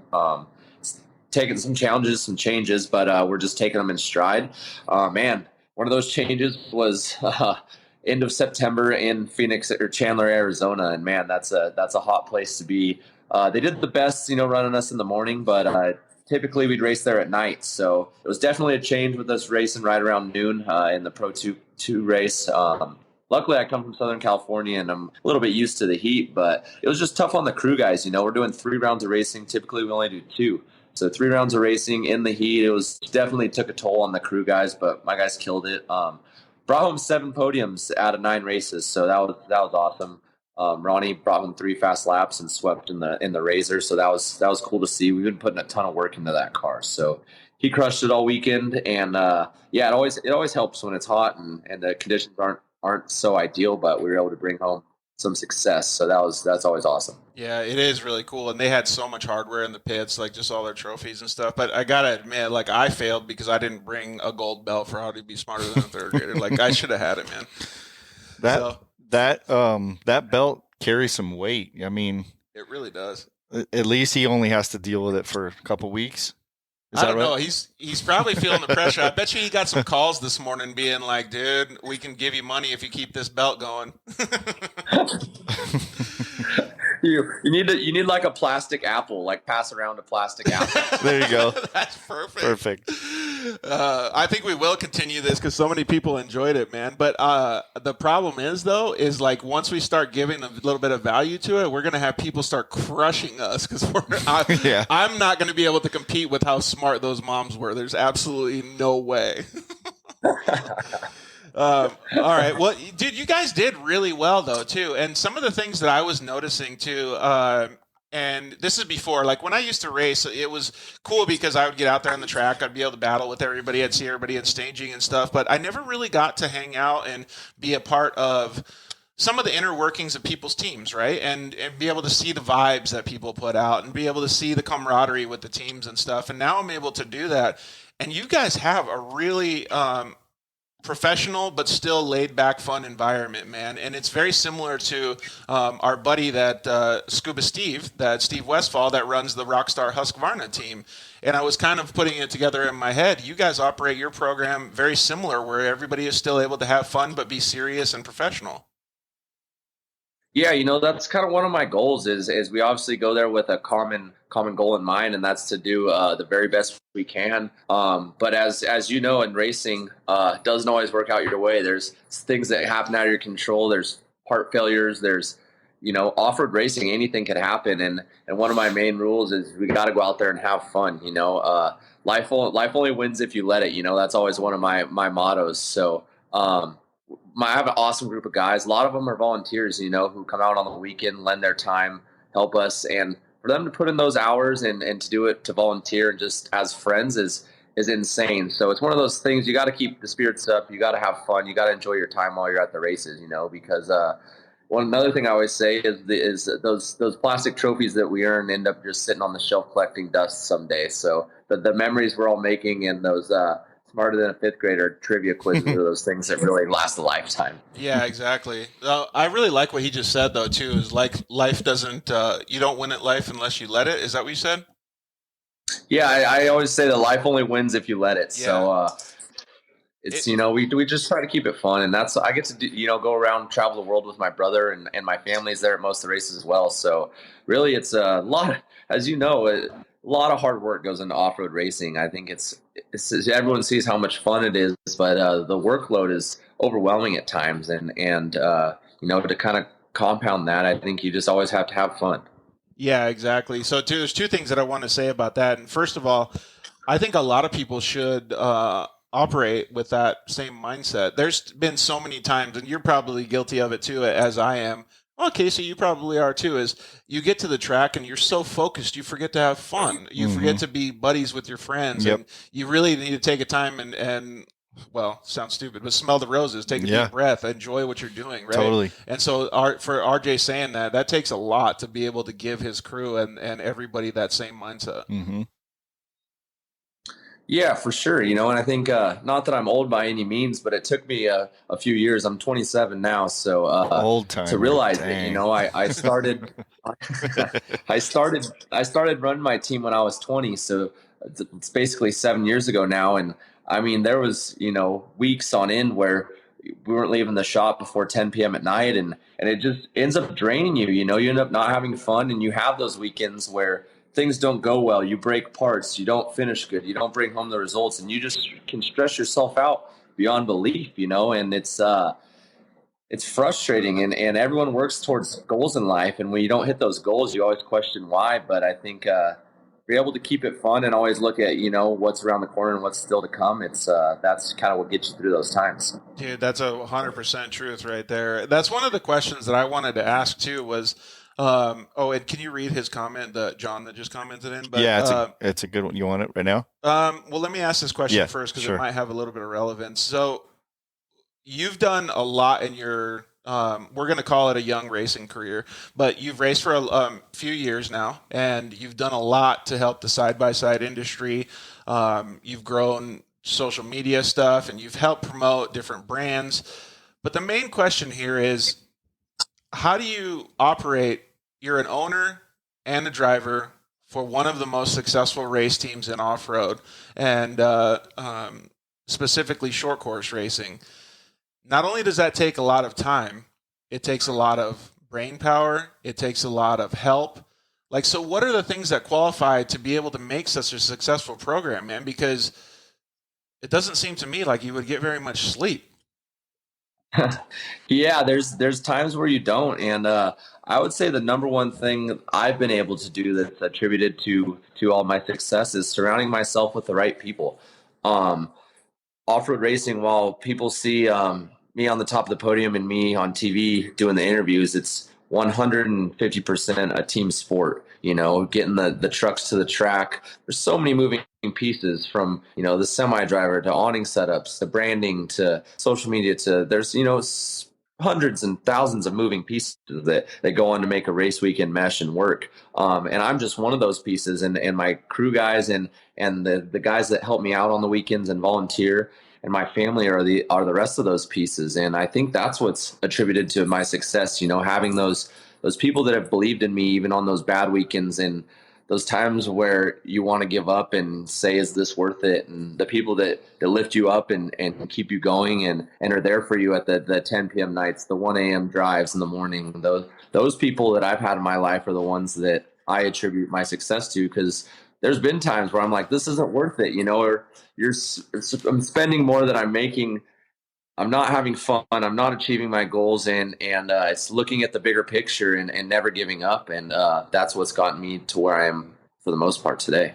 That's super cool. That's a driven individual right there. That's a true statement to say. And Casey always says this all the time. I mean, teamwork makes a dream work. You always have to surround yourself with good people, whether it's just one person that you can go complain to and they, raise you up, or whether it's a whole team. It's just, you always have to have those people around. Yeah, no doubt. In pretty much any industry, really, the leaders, that's what they do. They don't know everything, but they know how to put the right people, surround themselves with the right people who do. That's we were even just talking about school teachers, even then. Yep.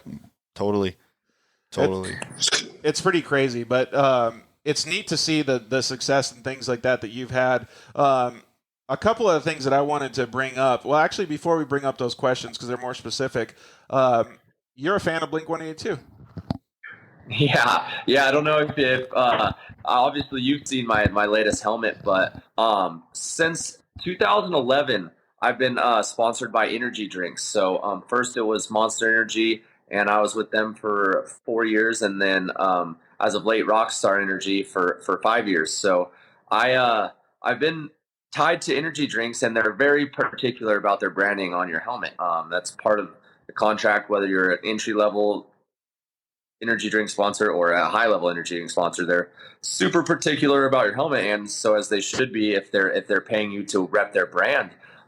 So I've had a black helmet with a logo on it for basically 9 or 10 years now, and with some of the changes that went on in my program, I'm not sponsored by an energy drink this year, and so I've always wanted to. I haven't had creative freedom of my helmet, and that's one of those things that as a driver I always love. I see obviously your helmet's in the back. Anyone that's raced before knows that that's one of those expressions that you have as a driver, the vision and it's how you represent yourself. And so I want to do something different. I want to do something cool. I grew up in the 90s listening to Blink-182, and this one day I think I was just listening to it on the radio, and it hit me like, dude, it'd be so rad to do something like Blink-182 based. So I just took some ideas from their album cover, meshed some different colors together, and my latest helmet that I just debuted in Crandon it's kind of a Blink-182 tribute helmet. So something I want to do different, something that represented me, who I am, what I like, and I'm just stoked that I got to do it. That's killer, man. I think that's super cool, and plus, like, having that creative freedom is neat. Before I give my comment back to that, Chris Lemming said it was awesome to see everyone this weekend, and thank you very much to the RJ team for letting our kids work on the Pro 2. And there were some other kids that they got T-shirts and stuff, so RJ gave them it. But you should have seen the kids in those pits over there on the side towards the freeway. They were all, RJ is the best person now on the planet, because they were all running around. I just worked on RJ's car. I just got to do this. We got to wash it. And I think he gave him some fenders and stuff like that, too. So that was really neat of you to be able to do that, man, to give back to the kids. Yeah, that stuff goes a long ways. I remember going to the races as a kid. I grew up going to off-road races with my dad, and even just later in life as a fan. And I remember going to one of my very first core races. It might have been the first core race I ever went to. I don't remember the year, but I think it was around 2005, 2006. And Jeremy McGrath was outside his pit. I grew up watching Jeremy McGrath on TV my whole life. And he was outside his pit, and I think he had a bad race. He got in a crash or something, and he was outside. He had the hugest line, and he was outside signing autographs for as long as it took. And I remember talking to him, and he took the time to talk to me for a couple minutes. And then I just remember that as a kid, going up, seeing Jeremy on TV, meeting him in person, being like, this dude is legit, and the truth is, the kids are the future of our sport. Those kids are the ones that we want to, in 10 years, lead this generation of off-roads. So, I love hanging out with them. It gives me, youthful energy, seeing the kids' energy and how stoked they are just to come scrape mud. They're doing the jobs that no one wants to do, and they are just absolutely pumped on it, So those are the things that drive me and make it fun at the races, That's the things I look forward to. Dude, and they loved it so much, man. And yeah, speaking of MC, so I don't know if you see this helmet sitting here, but this is Yamaha colors. I drove a Yamaha, but this is a MC themed helmet. I copied his exact design from one of his racing years that Troy Lee did some of his work. So I'm a huge fan of him as well. So speaking of being a fanboy, you like Blink-182, and I did as well when I was growing up and going to college and stuff. And little fun fact, I got my computer science degree after getting hurt on a dirt bike, and I moved out to Southern California. I started working for a company called Spy Optic. They make sunglasses and stuff. And then as I kind of grew in my computer career, I knew the guys from Blink-182, Mark and Tom, and they ended up buying my company from me, and I was the president of one of their companies. So I know Mark and Tom very well. Oh, no way. That's a really rad story. Yeah. So they made me... They made me the president. Maybe you'll have to put me in. Go ahead. You'll have to put me in contact. I want to retire that helmet at the end of the year, and maybe have some of the guys from the band sign it. just put it up on my shelf. So maybe if you could help facilitate that, that'd be rad. Yeah, that would be super cool. Get those guys to actually autograph it, and then you could just hang it up. Yep. But yeah, so it's it kind of goes full circle though, and it goes exactly to what you were saying. Like when you live life, you're humble and you learn to let things flow, and just you really just live life and be a good person. I did my college research paper on a company called loserkids.com without any idea knowing of what company it was. Like I thought it was cool. Blink-182 owned it, and it was like Pacific Sun where they sell clothes and stuff. And so I did my college research paper on that. And when they bought my company from me, they made me the president of loserkids.com. No way. Yeah, like how crazy is that? Like 5 years later, I was like, holy shit, this is insane cool. That is super cool. Yeah, that just goes to show when you put your head down, crazy things could happen. Well, Yeah. more than that, you never know who's watching. Yeah, 100%. Right? Like those little kids, like you said, it's awesome. They were part of something. Like to them, they were way part of something. Like they literally did part of the race prep for the next track outing. That was so huge for them, I'm sure. Well, RJ Anderson is their best friend at school now. 100. Dude, yeah, right. Yeah, well, I hung out with him all weekend. And so cool. I do think that's really cool. And the same thing I felt when I was, going into business with these guys, those kids are feeling now, and they're able to use that same momentum to go into it. So totally. It's pretty cool, man. It seems like it's crazy to see all these things come to fruition for everybody. So I think it's pretty neat. When you talk about how you operate your race program, there's Excel spreadsheets for days, there's stickers, there's mechanics, there's all this stuff, right? What's the one thing that you enjoy most other than being on the track?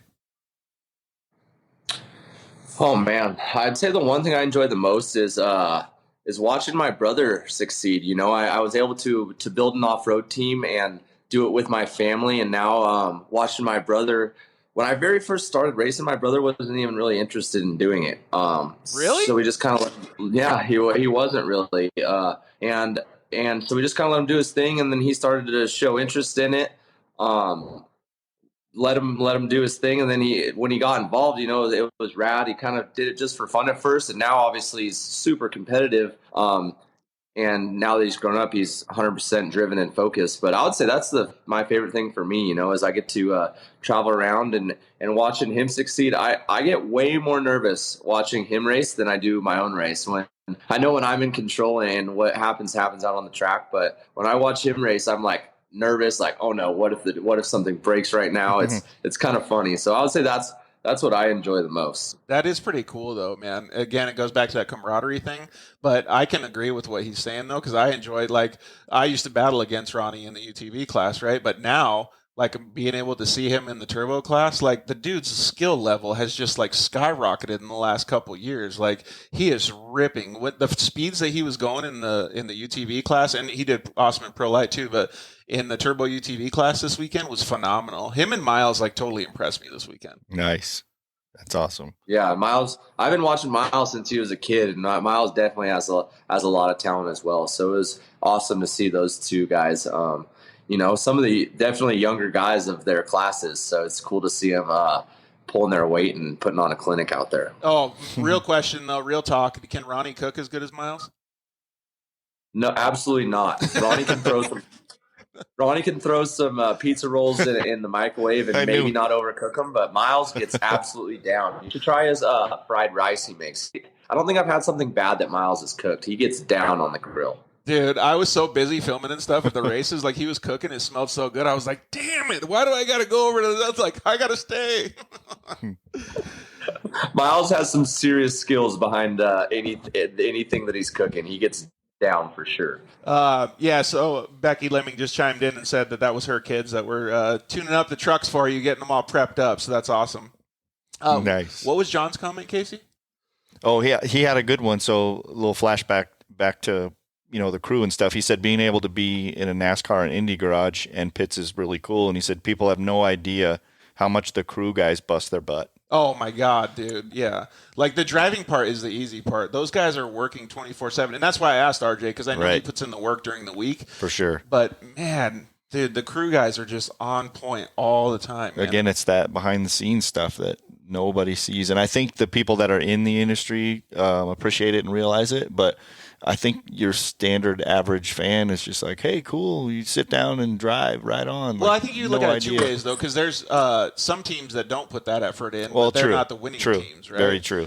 So we actually asked Wayne Matlock the same question, and he's like, dude, it's 100%, or you said it, the 2 a.m. wrench sessions or the 4 a.m. Those are the ones that bring the titles. Yep. I mean, how many times have you been at the track and lost a motor, and your crew guys are like, oh, shit, well, we're going to eat some sandwiches tonight and keep busting ass. Right. Yeah, the very first race of the year, actually, which is not how you want to start a season. When you have hopes and dreams of winning the championship, in the very first round, popped a motor, put a hole in the radiator, popped a motor. So they had to not only change the radiator out, but the whole entire engine. And I don't think my guys, I think they finished the motor swap up at about 3 a.m. And we started qualifying at 8 a.m. the next day. So. The amount of work they put in, and there's so many jobs that just absolutely suck, like mounting fiberglass. And when I get back from a practice session and we only have an hour till our next session, and they got to change underdrive gears, and the underdrive is like 250 degrees, and they're trying to wrestle it. And there's just, we're in a dirty environment. They're laying in the mud, and half the time their shirts aren't even the color they started out, and they just never give up and never complain. So definitely would be nothing without the crew guys.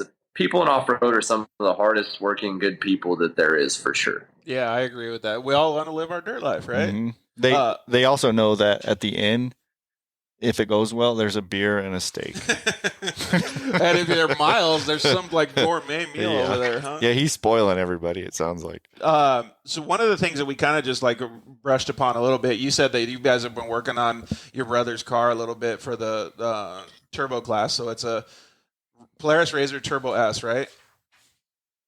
Yeah, exactly. So it started life as a just bone stock Turbo S, and we actually use a lot of Turbo S components on that car still. All the A-arms, spindles, rear trailing arms, so many parts of that car are actually still the stock factory stuff, because the Turbo S is a strong, really well built car. And it's crazy because I've been racing RZRs for 12 years now, and that's the most stock parts we've ever actually used, probably on a full-on race car. So, it's got a lot of stock parts. But yeah, it's just, we don't come from turbocharged world. We've grown up, all of our basically things I've raced my whole life are naturally aspirated. So that turbo car he's racing is one of the first things that we've dealt with turbocharger. And there's just so many things between sensors and so many things in a system, that make that thing tick. And we've kind of been getting our butts kicked by it all year long. And, we took his car out to Crandon, and it showed up. We had 7 days from the time it showed up from Crandon to the time we left for Arizona. And the guys worked on it every single day, full drivetrain swap. We worked our butts off, and I'm glad the work paid off, because it was kind of a gamble, and we finally got that thing going the right direction. So my guys killed it. The engineers at Polaris have been helping us out. It takes a team, it takes an army. Brett from RZR has been, just blasting emails, getting us connected to the right guys to help us troubleshoot. And, you see Ronnie doing good, but if you knew the chains of emails, the phone calls, the parts list, the trial, all the failures, everything that's happened up to it, it's been a long road. The wonders of operating your own race team. So there's two things that I wanted to ask, because I have a specific question for this topic. But before I do that, like, to preface it, almost all of the stuff that we have in the production vehicles that sit on a dealership floor is because of those emails and him getting on track, and because of those engineers, and because of all of that hard work. No doubt. And the back and forth of all of these smart, qualified people to be able to make those things happen. So the development of any of those vehicles really, comes back full circle. It's pretty awesome, man. Right. Yep. So that kind of leads me to my next question is, what do you think right now of the state or the side-by-side industry now? Like, it's pretty sweet, dude. It's honestly insane. I think as you saw in Arizona, there was two different lines. So the UTVs took an inside line coming out of 2, and we took an outside line. Not much time difference, really. It's just probably about the same length track. I would be really interested to see if we ran the same track, because I would almost put money that Ronnie was running top 3 Pro 2 lap times, and that's just insane. We have Pro 2s that we've been developing for 15 years, with 35-inch tall tires, 700 horsepower, and now production-based vehicles that you could buy from a showroom floor are running almost identical lap times. It's insane to think, and I laugh, because I've been around the industry for over 10 years now, and people complain about the price of a UTV, and I just look at them in the face and laugh, and I'm like, so you want to buy a 4-wheel drive 500 horsepower UTV for $20,000, huh? Yeah. and like you're saying, people just don't understand the work and the time and the amount of engineers that work at Polaris and the hours and what all goes into, making those vehicles tick. And a RZR was just born 12 years ago. So for what they built 12 years ago and what you could buy from a showroom floor now is absolutely insane. It's like if you look at motocross and you're into dirt bikes, Kawasaki doesn't come out with a brand new state-of-the-art 450 every single year. There's small things that they fine-tune, so sorry about that, Nick. That's all right. Dang, he's having a party. I got one of those Ring doorbells, so anytime he hears it kind of go off, he thinks that someone's here to hang out with him. So dude, well, I got a trick for that actually, so save your thought for the side-by-side industry. So you can change the tone of your doorbell speaker. I went to Home Depot and just bought it, and now it just goes like and it doesn't bother the dog at all. No way. Yeah. That is a tech tip because literally anytime he hears it go off, he just goes crazy. He thinks someone's here. He goes to the door. You got to see if you could switch it up. So make it like a Blink-182 song. Yeah. Anytime he hears Blink-182, he just goes berserk. He's doing that whole. Hopefully he won't remember and he won't put 2 and 2 together. I was able to trick the dog, so maybe you can too. Yeah. Yep. Yeah. We'll see. I got high hopes for it. So I really do, honestly, man. When I think of the level of the side-by-side industry now, and I think I knew where you were going with what you're saying about Kawasaki, is that almost all of the Japanese manufacturers, and I don't mean this to say good or bad things about any manufacturer, but Polaris innovates on a very, very quick level. Some of the other manufacturers, like Yamaha, for instance, haven't come out with anything new for their vehicles except for bold new graphics since 2015, the end of 2015, early 2016. Honda just came out with their vehicle, and they won't come out with a new one for a while either. So the innovation that RJ is talking about in the industry comes from these engineers, the race teams, and all of the effort that they're putting back into it. And for Polaris to be, and I'm not, boasting Polaris here, but for Polaris to be able to follow that trend and move so quickly is phenomenal in any manufacturing. It doesn't matter what you do, automobiles, sports, side-by-side powers, anything. Well, it goes even deeper than that because there's so many pieces to the company. So on a corporate level, go to those other companies. That's the marketing plan. That's also the budget plan. So that has to run its course where they're budgeting for that also. So again, it just shows the commitment to the racing and the industry. And the people that are involved. Yeah, absolutely. I actually am wearing an SMG shirt today. So he was one, Craig Scanlon was one guy that was on the forefront of that. But I couldn't agree more with if you didn't have that level of innovation, we wouldn't be where we are today. Right. With all of the different Can-Am or Textron, all of these different companies, they wouldn't be there unless those guys started that at the initial phase, like RJ said 12 years ago. It's cool that it's it's that old game with the bat, right? Oh, you just put keep your hands going on top of each other, and they're coming out swinging every year. Where the big one comes for the other guys, it comes like you said, every 3 or every 5 or whatever they decide. Yeah. So imagine if that's your business model and you just keep getting jabbed every year. Like, what if they do what you're getting ready to debut? Oh yeah, like that's look at the Ford with the Bronco. Yep. And all of a sudden, Jeep's like, "Oh crap, we got to do something. Let's put the engine that all the guys are already putting in it." That's so funny to me. That's one of those little jabs. Like, yeah, whatever. Well, the moral of this story is I can go down to a dealership now and not be the racer guy, but I can get the baddest shit. I can get the awesomest thing. It's super cool. I like his point to they're expensive, like you said.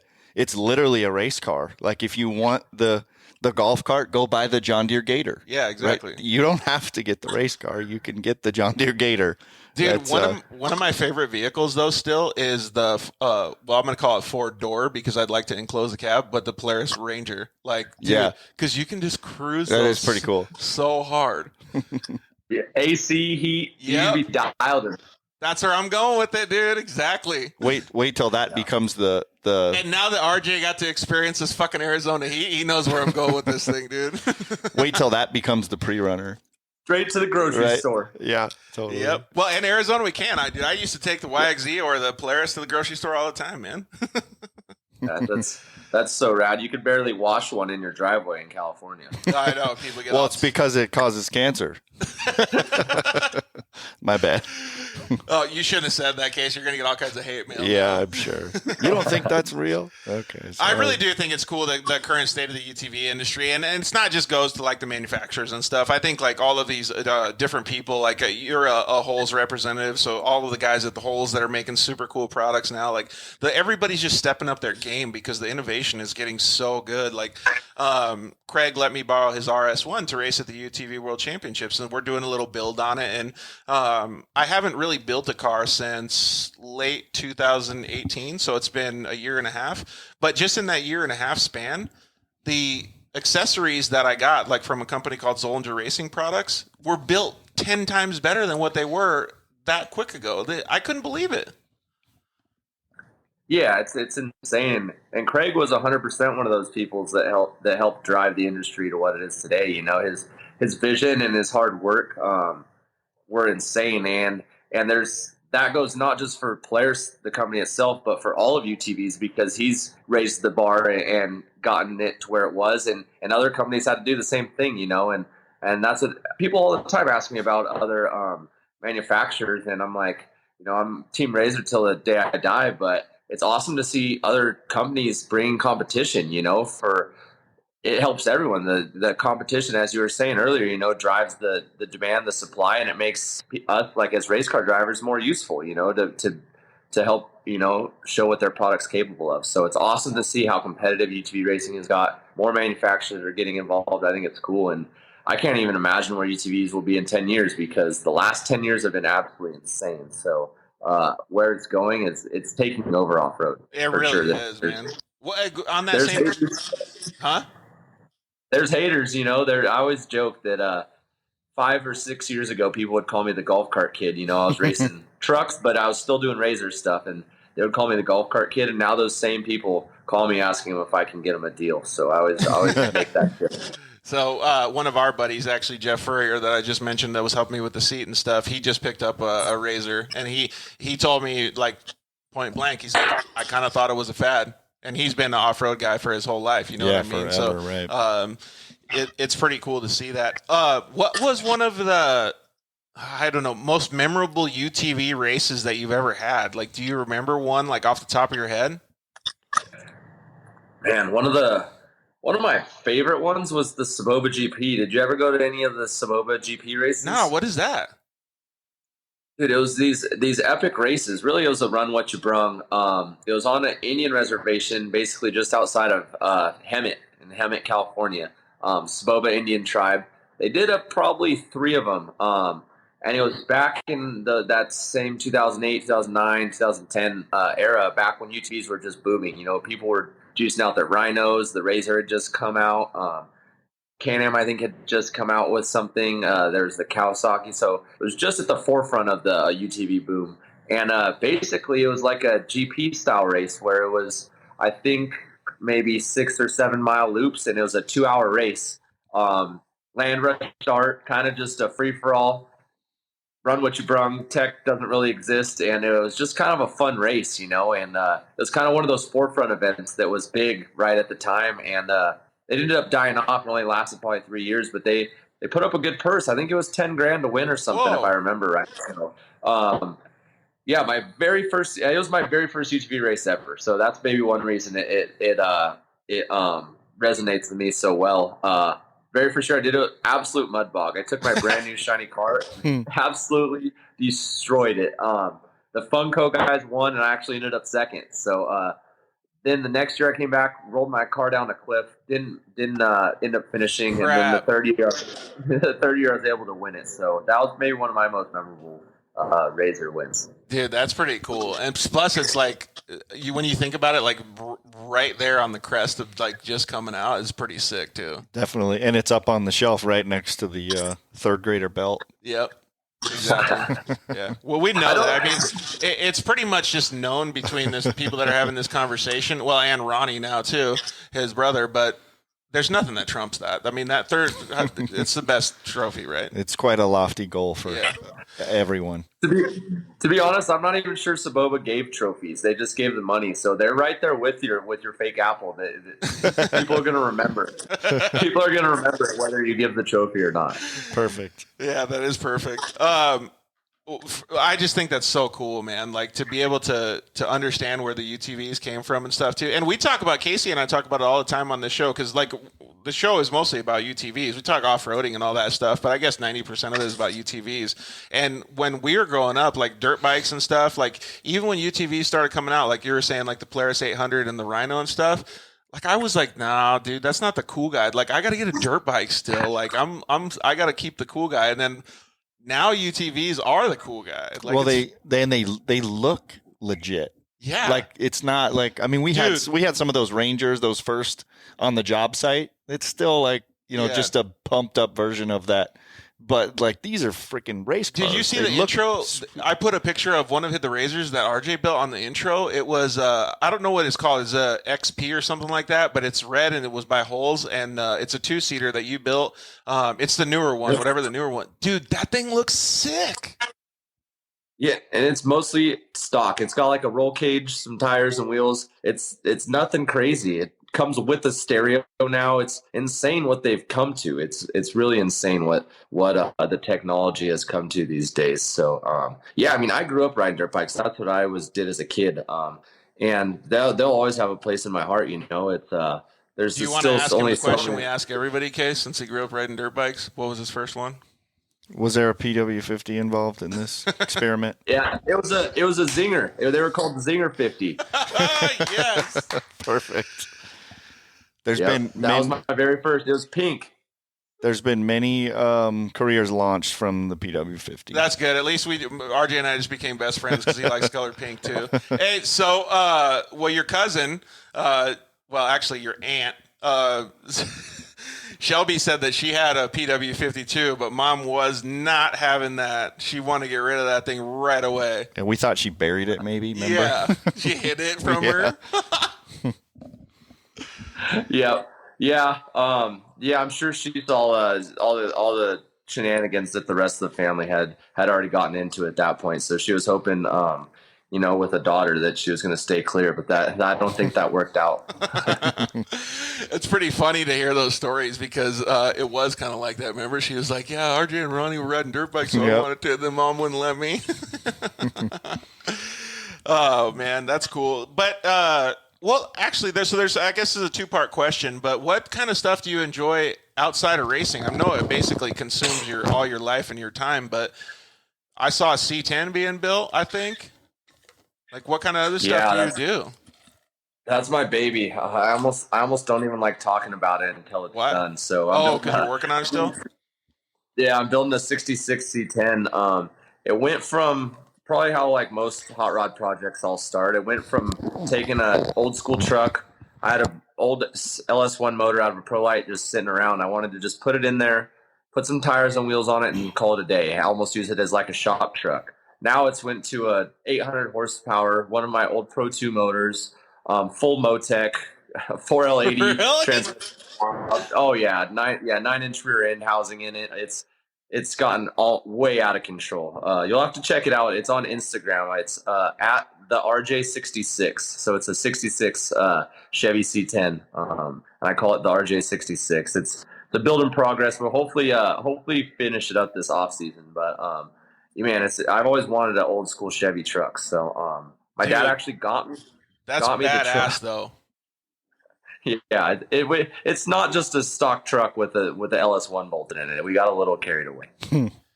The RJ66. All right, I'm following you right now, dude. I'm gonna stock this C10 project. It looks pretty sweet, Case. Check that bad boy out, man. Yeah, it does. So for anybody that doesn't know what a C10 Love is, it. it's an old '66 Chevy. It's like my dad really he was a huge fan of this. Actually, he might still be mad at me because he had a fleet side one too, and it has a short bed and all that. I think his was a 67 though, all white. It just had the stock motor. It didn't have really anything good. I think Pack Rats might have got to it a little bit, but I drove it down the road.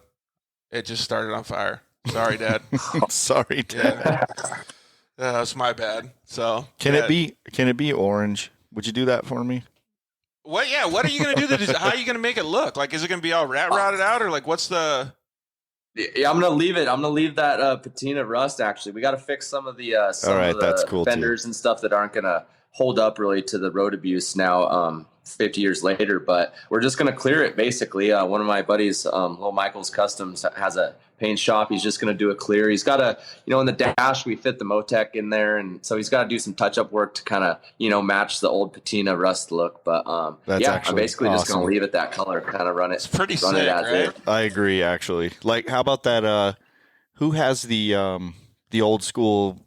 I think it's a rendition. Is it Walker Evans' truck?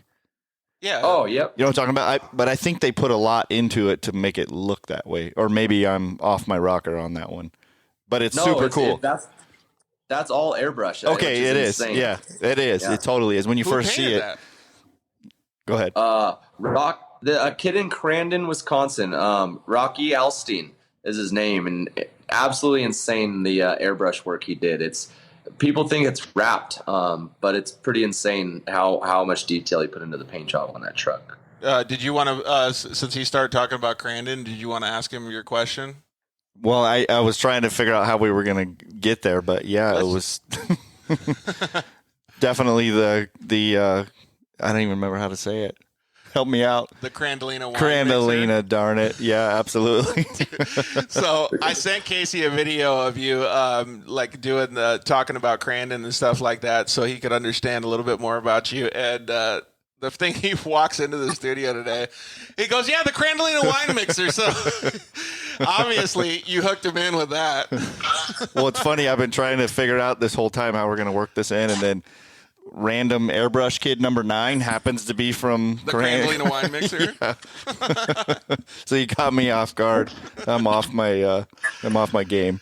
So how was the Crandolina wine mixer, man? Obviously, like we saw on social media that you are back-to-back Crandon World Cup champion, but it looked like the races were insane cool.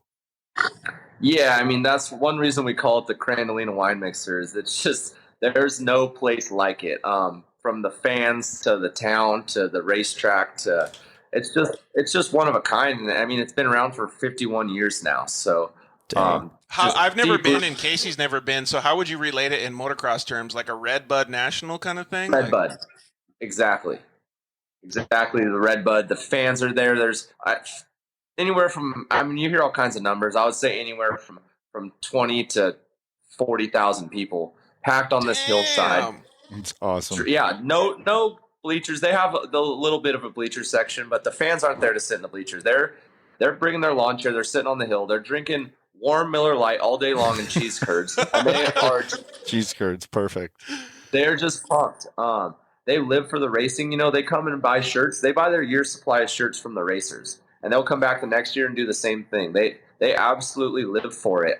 They'll bring up stuff I put on my YouTube from 2 years ago. I mean, they are just deep fans of short course off-road racing. I think the town of Crandon is like maybe 1,500 people, probably less. I don't even know, but it's a small town, middle of Wisconsin. And these races just take over Labor Day weekend, and they do a parade. You absolutely have to go. It's just one of those races that you got to put on your to-do list and go and check it out, because it's hard to put into words. I mean, the things you see out there, the school buses turned into motorhomes that people are camping in. Oh, they have, Casey, they have a guy that goes to the parade that has a Fred Flintstone kind of looking car. It's got like wooden wheels that are all oblong. Perfect. Yeah, like it's super cool. I would definitely want to go one of these years. For our audience, though, will you tell us how it is to go 100 miles an hour into the first turn and like what the rest of the track is?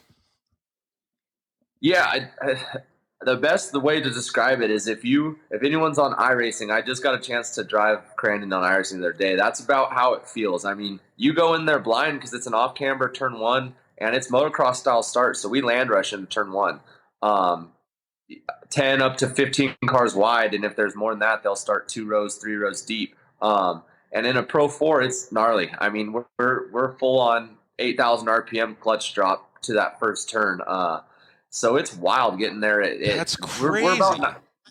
We're about 90 miles an hour going into that turn. Full committed, and you actually have to set the truck kind of before you can see the turn because it's a little bit of a downhill off-camber right-hand turn. And that's right where the fans are, so it's badass. We come basically right into where everyone's watching, so it's a land rush start right into their field of view, and the track's 1.6 miles long. It's a lot faster, flowier, sweeping turns. I mean, I think my top speed there was not this year, but last year. I think I was 111 miles an hour down the back straightaway. Holy smokes, dude. So awesome. Yeah. So just absolutely insane how fast that track is. So, yeah, and there's just nothing like it. I mean, the passing, the racing, it's one of a kind for sure. Yeah, we all know that there's nothing like the Crandon wine mixer. It's like the event has its own personality. Like it kind of all the seems stuff like he's what talking he's about. saying, Yeah, it really that's does, right? so cool. So and that's why there's such a draw. Because you totally painted the picture that was perfect. I can be that, the guy with his kids and wife and whatever with the blanket on the ground and the warm Miller Lite or whatever it was, and having those trucks come at you 90 miles an hour like from nowhere. Dude, I would probably take my shirt off, like dude. Swinging it around. That's welcome. You're allowed to. Yeah, do that. that's awesome. It sounds awesome. So even wilder, Kid Rock was there last year. Kid No Rock way! performed there. There you go. That is wild. I'm surprised we didn't. Like, maybe I should make a Kid Rock helmet for my next one. Yeah, you need to. If I go to Crandon Wine Mixer, I'm definitely bringing a Kid Rock helmet. So how is it different? Well, we all like racing short course. Lucas does an awesome job, but for coming from motocross, like all three of us can say that a flowy track is always the best, right? Like, so point, shoot, turn is not always the funnest, right? Mm. So how does it differ from WIldhorse Pass or Glen Helen to be able to go out to like a place like Crandon? Oh man, totally two different tracks. I would say Arizona's a supercross track and Crandon's a big outdoor national.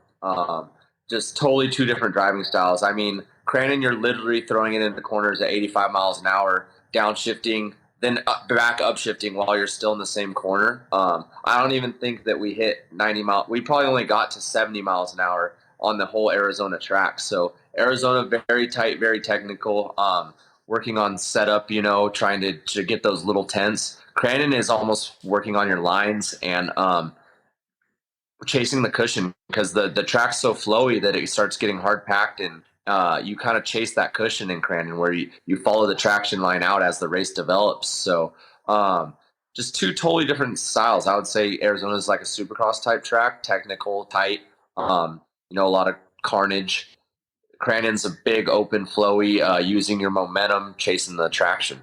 Dude, I would love to have one of those things. Oh, we just asked James Jaramillo on earlier in the show about like GPS and having to be able to understand how many G's you pull. Do you have anything that tracks that in the Pro 4, like around Crandon? Have you ever looked at how many G's you pull around the track? Yeah, we do. Actually, in the Pro 2, we kind of try to use it sometimes for traction numbers. We can tell. Cool. I was waiting for that. In the corner. I love it. Yeah, you could tell like if you're pulling 1 G in the corner or if you're pulling half of a G in a corner, you could tell when you're pulling 1 G, you're hooked up, you're getting a lot better traction. Yep. Whereas we don't have wheel speed sensors because traction control is not legal in what we do. So it's kind of just a guess, and hoping that you didn't just happen to get the corner in right. And we don't 100% rely on it, but you can actually use it as a tool.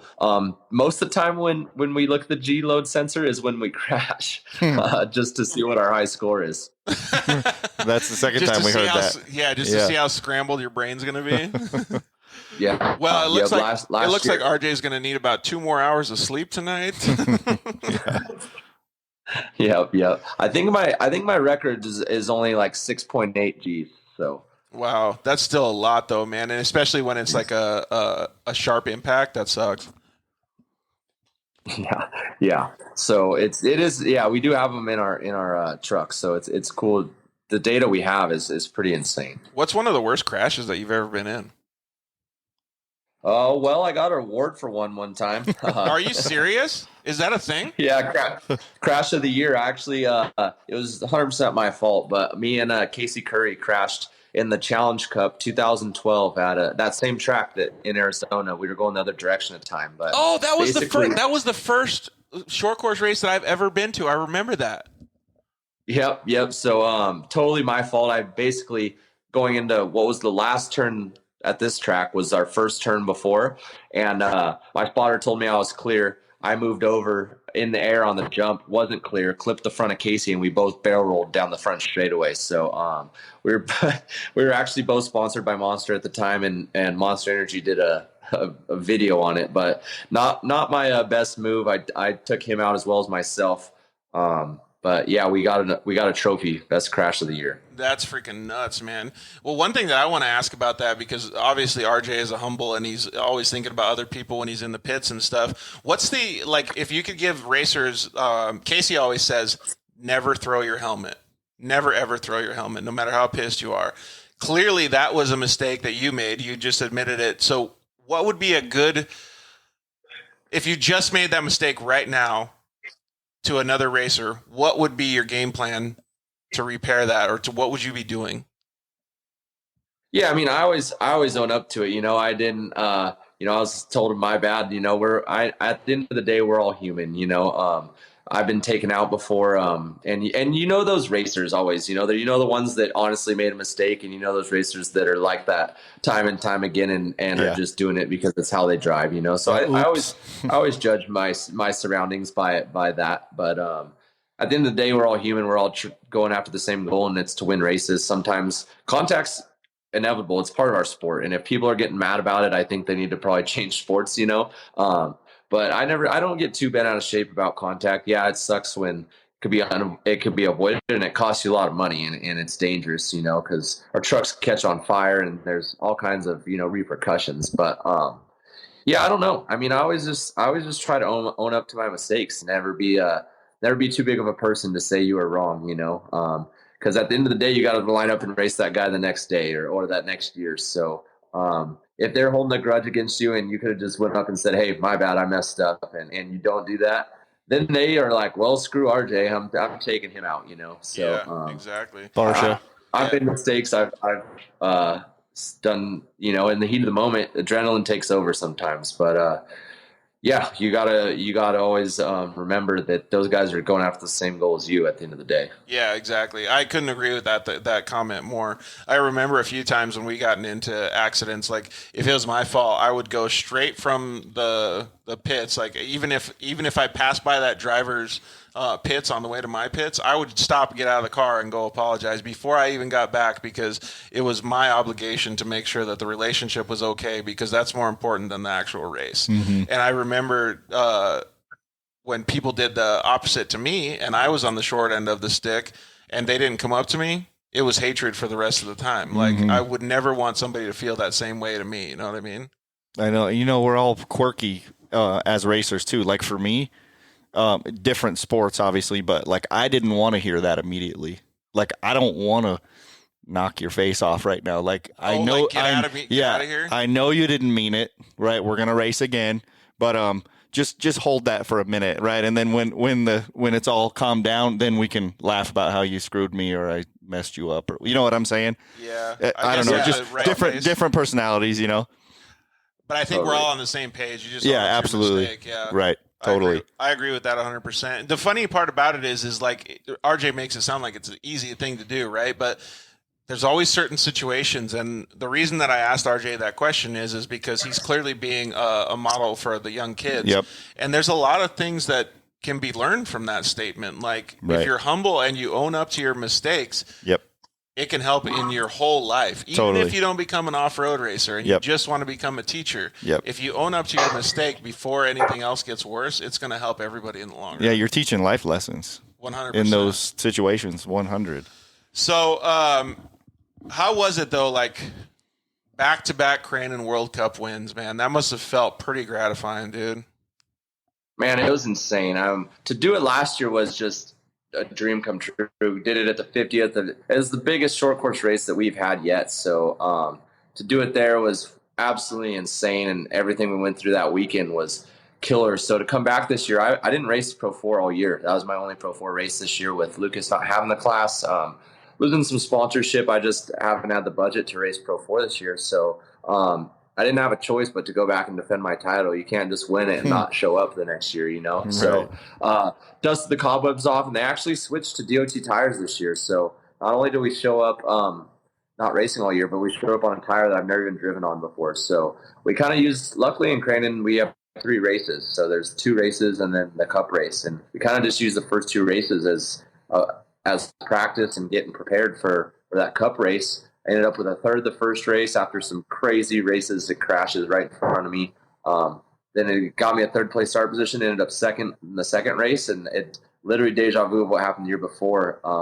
Got off to a good start in that cup race. I was running second Pro 4, and there were 17 Pro 2s we had to get through, which is nuts because sometimes you catch Casey when the Pro 2 start and then the Pro 4. Okay. Yep, like a split gate moto kind of thing. Yeah. Yeah. So, those people that don't know, the cup race is Pro 2s versus Pro 4s. So they give them a head start. They don't tell us what the gap's going to be, and then they try to calculate based on the lap times through the weekend and how many vehicles we have to pass. So nice. We start picking off some of the guys in the back first. And it's funny, some of the guys just want to get out of the way, and they're out there racing, and some of the guys are like blocking you lap 2, lap 3. And it's frustrating because you're leading – or in your mind, you're like, hey, I have a chance to still win this. And they're blocking you on lap 3 of 10. And you're like, what? You're just ruining both our trucks at this point. But, they have the same right to be on the track as us. So it's carnage out there. We had to pass 17 Pro 2s this year. Actually, full-on monster truck gravedigger styled one of the Pro 2s. I went inside of them. They tried to close the door.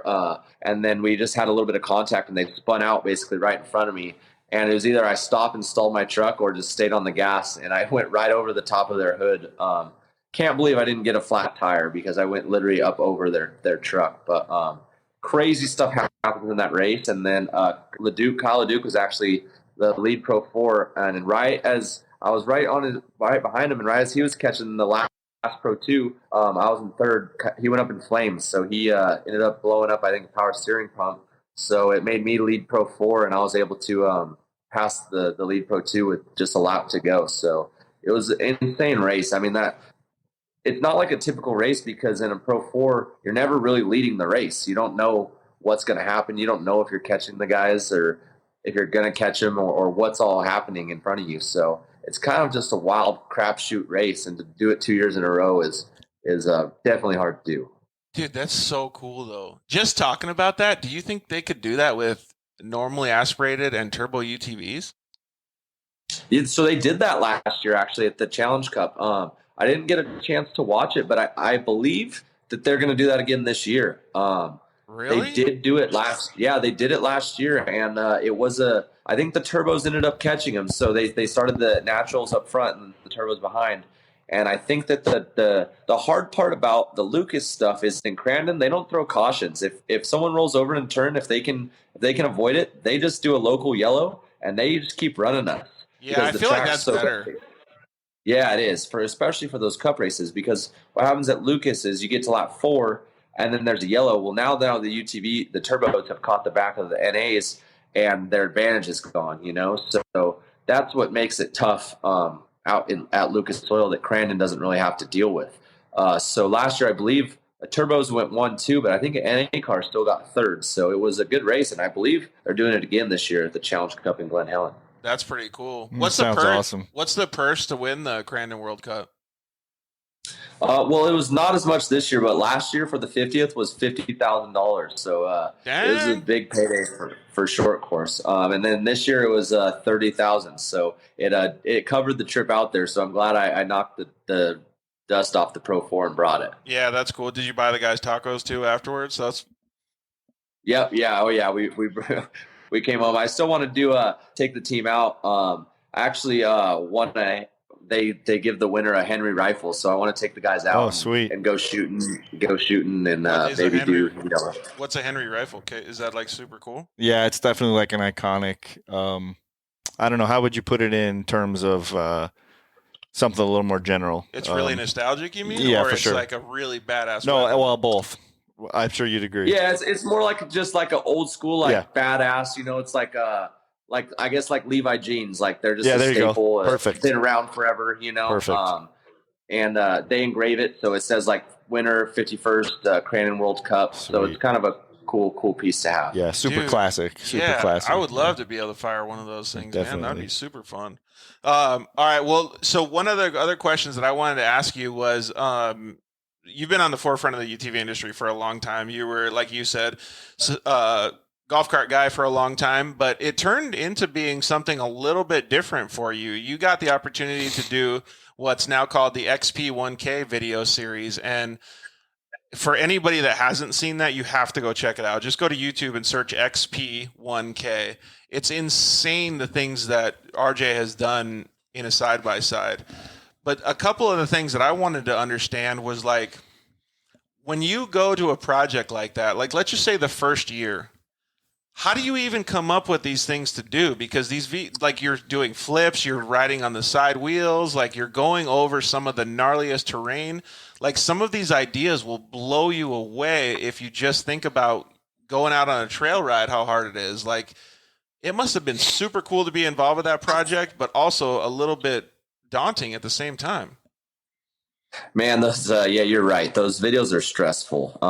My favorite part of them is the day that they're over. The shooting's concluded. We've got it wrapped in the bag and That's a wrap. and waiting to see it come out. So yeah, there's a lot of stressful stunts, and I didn't really grow up being a stunt driver. Or I grew up racing, and obviously being focused on making a car go around the track fast. So the goal with those videos was to show the world what UTVs could do. They kind of, as they were getting more popular, they were just becoming fast golf carts and getting that rap. And it was actually when Craig Scanlon was still over at Polaris, and he was my boss at the time. And I had a meeting with him, and I said, hey, I want to do a video, and show what these UTVs are capable of. And he says, okay, well, show me what that looks like. And I actually went to Joey D, who owned UTV Underground at the time. And Joey's been a friend of mine forever. And I told him, like, hey, I think Craig's into this. And it just kind of skyrocketed from there. Joey's great with ideas and coming up with a plan. And he was teamed up with the film crew at the time, who then put all the ideas into play. You mean they actually Joey's good with coming up with ideas to try to kill you? Like, seriously, man, some of those. So Joey didn't have the ideas that wanted to kill me. Joey was the nervous one that didn't want to have to call my mom if something went wrong. Oh, okay.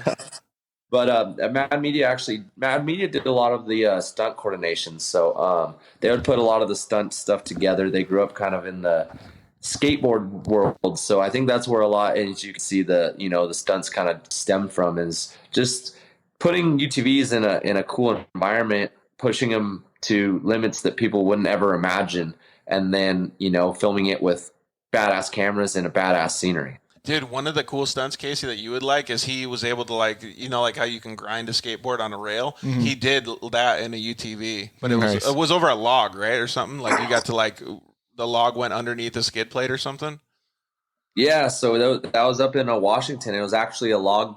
I don't know what you'd call it. They did logging on their property. So there was a creek that ran through the property. It was probably 30 feet wide, and I went from the one end of the property to the other side of the creek, over 2 trees that they'd cut down and logged on their property. So I basically did a 50-50 grind. Nice.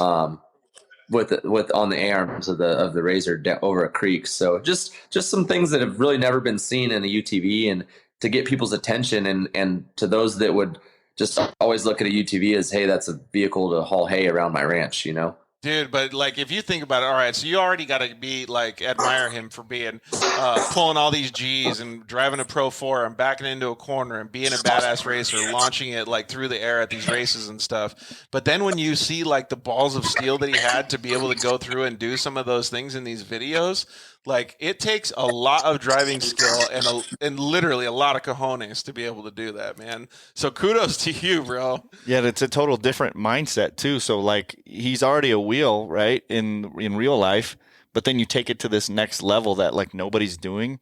And I guarantee you it just becomes like muscle memory when you're in the next, like you said the most stressful you've ever been is when you're shooting that. Right now, all of a sudden, you just talked about a race that you caught the last Pro 2 with, a lap to go. Like that same pressure, it was probably like nothing because you're like, I got 50 people, all this money, and we got to do a 50-50 grind over a creek. And we only got one shot shot at it. So like he probably realizes, but if he doesn't, it probably took you like to even one more level of your skill. You know what I mean?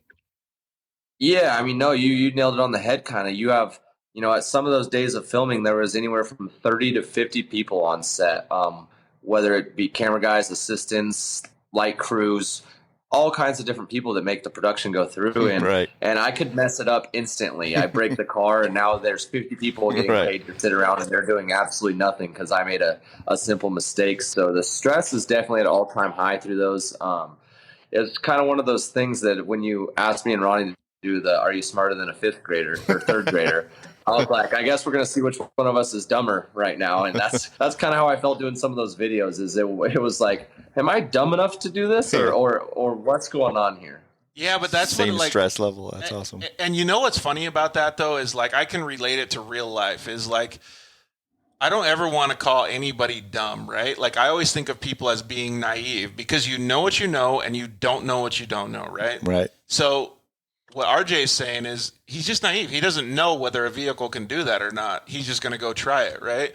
And in real life, that happens a lot because people always go into situations that they know. For me, it's been, unfortunately, injuries in my life, and I have to overcome those things. For somebody at work, they don't know how to do that next task, but if they're real go-getters like RJ, they'll go and figure it out, or they'll go ask questions and try to answer it. RJ, I guarantee, didn't just go and grind on a log. He understood balance points. He might have looked at some skateboard videos, whatever it was, and to try to figure it out. So I think it's super cool that people can... I'm so excited about it, seriously. It makes it so that you can understand how awesome the human being is, so that they can overcome all this crazy cool stuff, whether it be grinding a log, jumping a backflip in a razor, or, figuring out how to do something new at work. It's badass, man.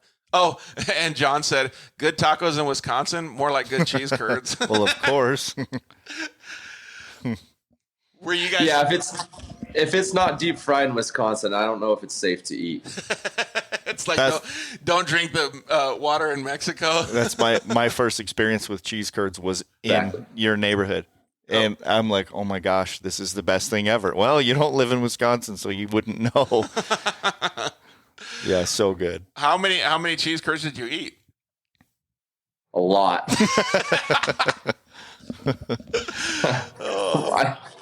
I think there was about 7 of us when we flew in, and we stopped at a little bar restaurant in Rhinelander, which is 30 minutes from the track. And I think I looked across the table, and I think every single thing on the table was deep fried. Of course. And I'm like, who are we? There goes all my training. Off-road racing food, man. Clearly, we're not the Myles Cheek of the pits, dude. Going to getting cheese curds. We needed Myles in our pit for sure. Dude, hardcore, right? So the only other question that I really had that was involving racing and stuff was you did a race in, I think it was a Pro 4, that was ice. It was going up a snow hill or an ice hill. That looked insane, dude. Maybe you could tell us a little bit more about it because I don't know the backstory behind that. Yeah, so that was one of the coolest things I've ever gotten to be a part of. It was called Red Bull Frozen Rush. So I don't know if you've seen any of the Red Bull Signature Series stuff, like the Red Bull Rampage, and Red Bull has their own, basically, they come up with just crazy ideas and that only Red Bull can kind of do and pull off. Like launching those cardboard things off the cliff into the water. Yeah. Exactly. That's one of them. So that's one of their signature, they call them Signature Series events for their TV show. So I believe Ricky Johnson, old motocross racer Ricky Johnson, had the idea and it worked with Red Bull on basically taking Pro 4s, studding the tires, and racing them up a ski hill. And he did some work with them in the beginning years to just kind of do some testing. And then it turned into a invite race. So they invited 10 Pro 4 drivers and basically did a race second week in January for 3 years in a row. And I didn't go to the first one. And then the second year, which was 2000 and I believe 16. Yeah. So the very first week of 2016, I got invited to go. One problem was I'd never raced Pro 4. I drove Pro 2 and Pro Light 2-wheel drive stuff. So I got invited to this crazy cool race. And I couldn't turn it down. It was, I think the motto was 10 champions, one king or something was their motto. So long story short, we went to Maine. Obviously the closest place to Southern California where we're all based is Maine. So wait, what truck did you drive? I rented a Pro 4 from Stronghold Motorsports. Oh, okay. So their shop was around the street from mine. Rented a truck from them, and we drove the quick drive to Maine. I didn't drive; I flew. But the reason they did Maine was because our trucks were all carbureted still at the time, and Maine, their ski hill was only 1,200 feet in elevation. Oh, dang! The 1,200 feet in elevation, and something about I don't know anything about snow, but it was like called sugar snow, I believe, and it didn't have, or it had a lot of condensation to it. It's so like icy, it would I think. still, yeah. So exactly. So basically they would water the snow and it turned into ice. We were basically running on ice because if it got powdery, the trucks would just kind of get stuck and not really put on a show. So basically we were running on ice with 700 1-inch studs on each tire. Nice. So they were like death spikes. Dude, whoever's going to put all those studs in the tires has a freaking monotonous job. Thinking that too. Crazy deal. I actually have one of them at my shop, and you can't even pick it up because it's like 700 needles basically in a tire. So, dude, you got to keep really that forever. Cool. It's so badass. Yeah, really cool one-off event. I wish they still did it. They said that it was the most expensive event they put on. I don't know if it was because of building the track. Yeah, it was. I don't know. Really cool. And now that I race Pro 4, have my own, they don't do it, of course. So I didn't do very good. I think I got like 9th both years. But I was racing the best guys. I was racing the Rob Max, the Greaves, all the guys that have won Pro 4 races for years. And it was a learning experience for me. Really cool to be a part of it. And the TV was insane. I had more people tell me they saw that race than almost any other race I've done in my life. So it was a really cool race, really cool event. Hopefully they bring it back. But especially now because you got some freaking laps in a Pro 4 under your belt. I know. I don't have to rent one. I actually have one. Dude, that's crazy, though. Like, when I saw it, because I watched it on TV, I didn't know it was all that Red Bull stuff, but I watched it on TV. I was amazed at how much, I don't know, like how much traction or where you guys could actually put the truck. Because I thought the truck was going to float way more with all the power. No joke. Most of the track, we had more traction than on dirt. No joke. Like as the day went on, it would start to kind of tear up. And even the last year we got into dirt a little bit because there wasn't enough snow on the ground. But yeah, when it was icy in the mornings, when they'd water it all night, and then in the morning when we drive on it, you almost couldn't get sideways. It was insane how hooked up you were on the ice. I couldn't believe it. Dude, that's like a whole nother driving level. Mm-hmm. That's pretty cool, though. Like, and well, again, kudos to you. Like, because you got to change up all your stuff. Like, you're used to driving a Pro 2 and a Pro Light. That's a rear-wheel drive car. You're throwing it around and it's sideways all the time. And now you're driving a Pro 4 where it's point and shoot in the ice, and you're just stuck everywhere. That's way different. Did you? The one question that I can't seem to get out of my mind is: did you go for the rental insurance? Like I was trying not to die. There was one night we went to dinner and it was -19. Our rental car read -19. Oh, and I'm like, my what? God. Yeah, and I don't do cold. I live in Southern California for a reason. I'm a wuss when it's like anything below 60, count me out.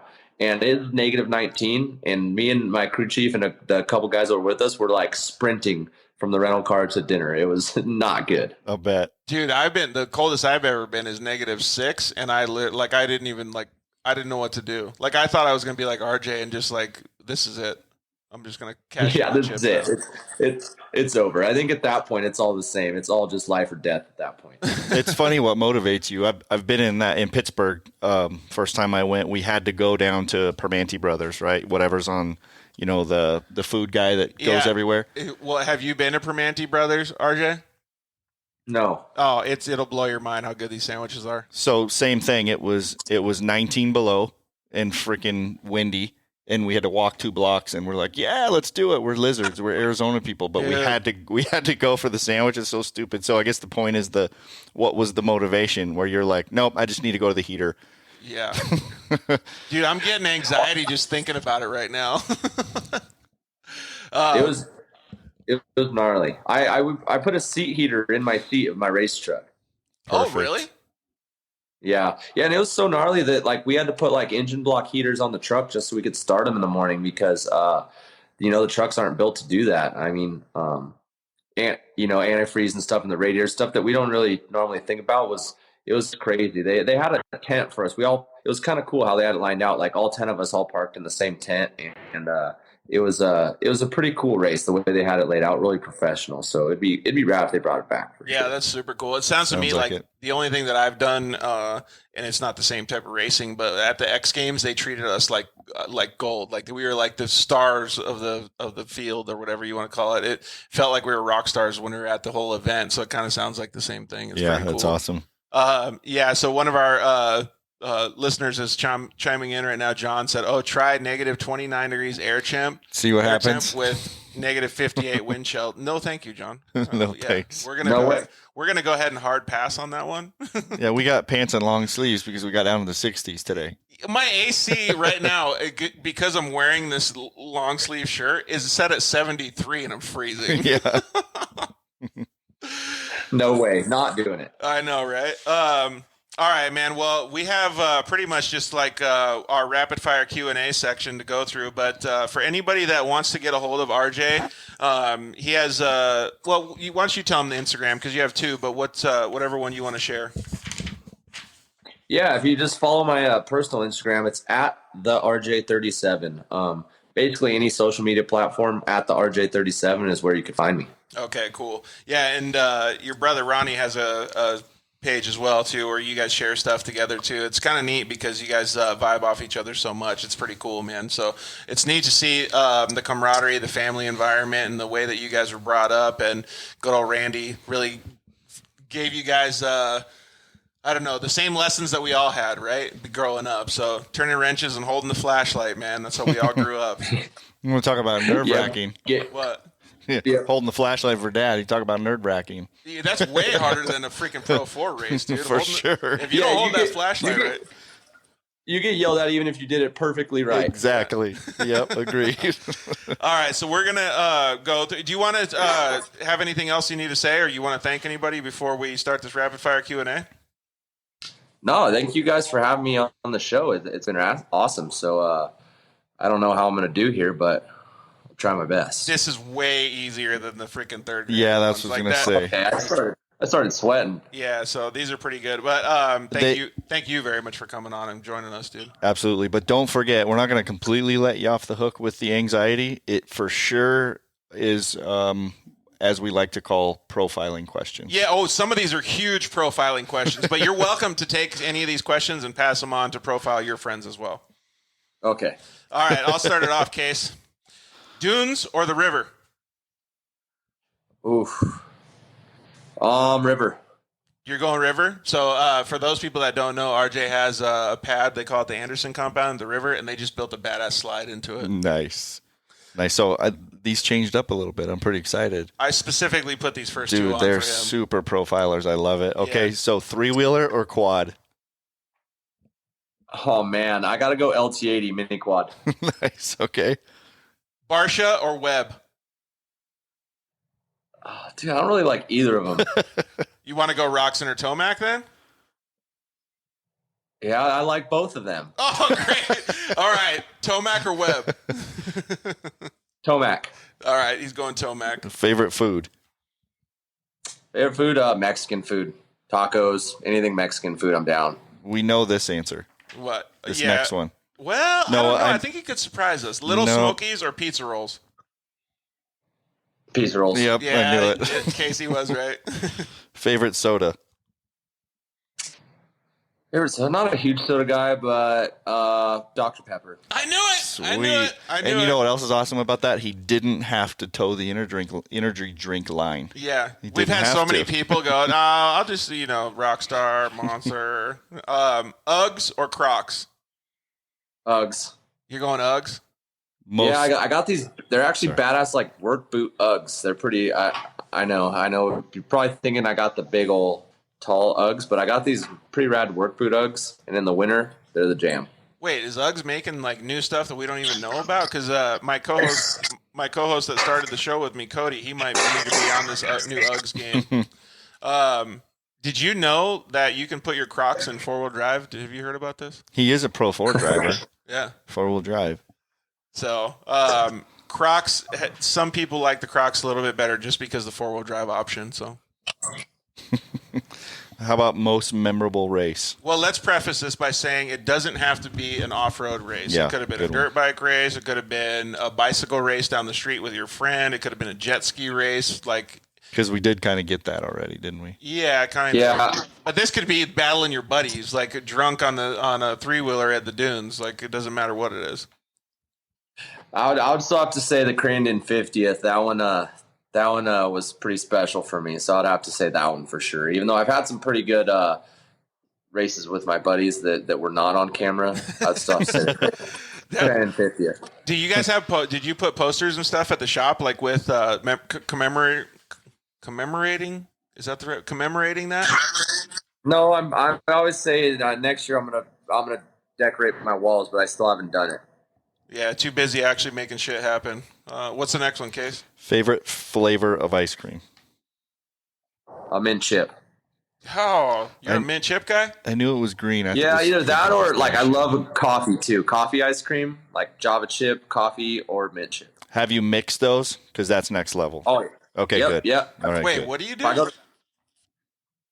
If I go to Baskin Robbins, I get one scoop coffee and another scoop mint chip. Perfect. Oh, is the best bite the one that you're getting right in between with both of them? It is. They complement. There's no bad bites in that program. Agree. Ski or snowboard? Snowboard. I've never tried skiing. We do know this answer too. Dogs or cats? Dogs or cats? Oh, dogs. Netflix or YouTube? Ooh, YouTube. Yeah, I figured he was a YouTube guy. Burrito or taco? Burrito. You can make a burrito anything. This is true. That's true. All right, so if you had our buddy Josh Shorter that works at Thor, he likes his California burritos, the guac, the freaking potatoes, like all. What's your favorite burrito? Yeah, I got this place right by where I went to high school. If you're ever in Riverside, the best California burrito. I'll take you. All right, what's it called? Or are you giving California? California burrito. Is that what the company or the place is called? No, I don't even know what it's called. We just called it the taco shop my whole life. I don't even know what it's called. Perfect. That is perfect. Let's see here. Supercross or motocross? But hold on a second. I just had a thought. What? I went back into the ice age for a second, but you said you can't mess up a burrito, and the most fond childhood memories I have of burritos is my dad making leftover burritos, like stuff that doesn't make sense. Oh, like trash can burritos at the dunes. 100. Yeah. And he makes it, and he's like, "You want me to make you one?" And you're like, "No chance." But he makes his second one because he knows as soon as you taste it. Yeah, that you're gonna want it. I'm totally on board with that. All right. Well, then that raises the bar. Then have you had like the next day at the dunes the trash can burrito in the morning? It has whatever's left over from the night before. Mac and cheese, No. freaking vegetables. It doesn't even matter. Yeah, all in one. So good. No, I have not, but I've done it in quesadillas before. It's kind of the same thing, Okay, where you put whatever you got in a quesadilla. I've done that. Definitely. I get a pass on that one for sure. Dude, now I'm hungry. I want a burrito. All right, what's the next one? Supercross or motocross? Supercross for sure. Nice. I don't know, man. I thought he was going to take motocross. I thought he was too. He was all about the Crandolina wine mixer. I think he liked going tapped. Yep. I have such a high respect for motocross, but for some reason, like anytime I watch motocross, if I try to watch it for too long, it's like nap time for me. Like I can just fall asleep watching motocross, and I don't know why. And Supercross keeps me entertained. Yeah, I guess because it's short. Like it changes every 5 minutes. Like instead of those big long motos, you got a qualifier, and then it's the next guys and the next guys. They are doing better with their coverage now, though. I would agree. Oh, I agree. It's way better, but yeah, like it used to be like, oh, don't even bother. Well, Just dude, wait for Cycle News. Now though, okay, so not to be the viewing asshole, but like I watched the Millville race that we didn't get to talk about today, but I watched it and I used the NBC app where you got to like, you don't see commercials or whatever. And they just have the camera sitting there on the freaking banners. Yeah, that's and they annoying. Don't show anybody. And so this time I just worked on the computer watching the whole thing. So I probably saw 3 minutes of the race and I watched it for 2 hours. So it's like, I totally get what RJ's saying. Like the Supercross, you would have been like there. You would have been drinking beer with your buddies on a Saturday night. I'm like shutting the kids down. Like, no, quiet. This is my time, everybody. Back it up. Yeah. What other form of racing would you like to try? And before you answer, dude, like I said before, it could be anything. Boat racing, monster trucks, F1, RC. It could be anything, dude. So the one thing before I die I got to do is jet sprint boat racing. Like the one Yes. where they're like it looks like 6 inches of water and their co-drivers like pointing them which way to go like this. I love it. It's like rally car. You know what it is. Yeah, no, I know what it is. Totally. It's sketchy. It is. Because when they mess up, they just go like sliding across the grass. If you need a roll cage in your boat, that's something I can sign myself up for. Oh my God, dude. What if Ronnie was your co-driver? Whatever. I'm in for it.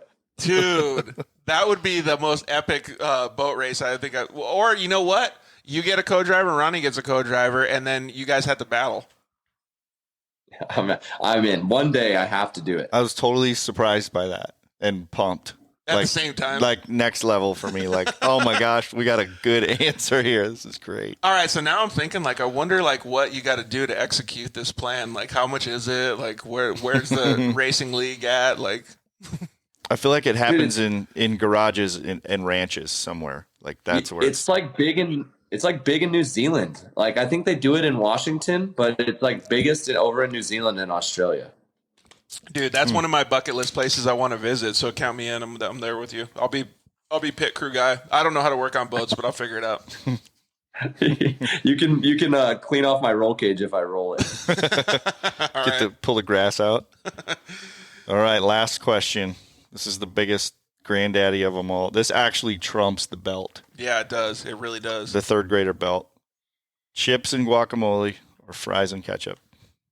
Or it could be ranch. Chips and guac. Oh, dude, yeah. Yep. Wing, ding, ding, ding. So, RJ passed with flying colors on all those, man. Good job, bud. Oh, thanks, guys. That was a little stressful at times. So we have to say that you're profiling it to make it a little bit more stressful because otherwise it'd be too easy for you guys.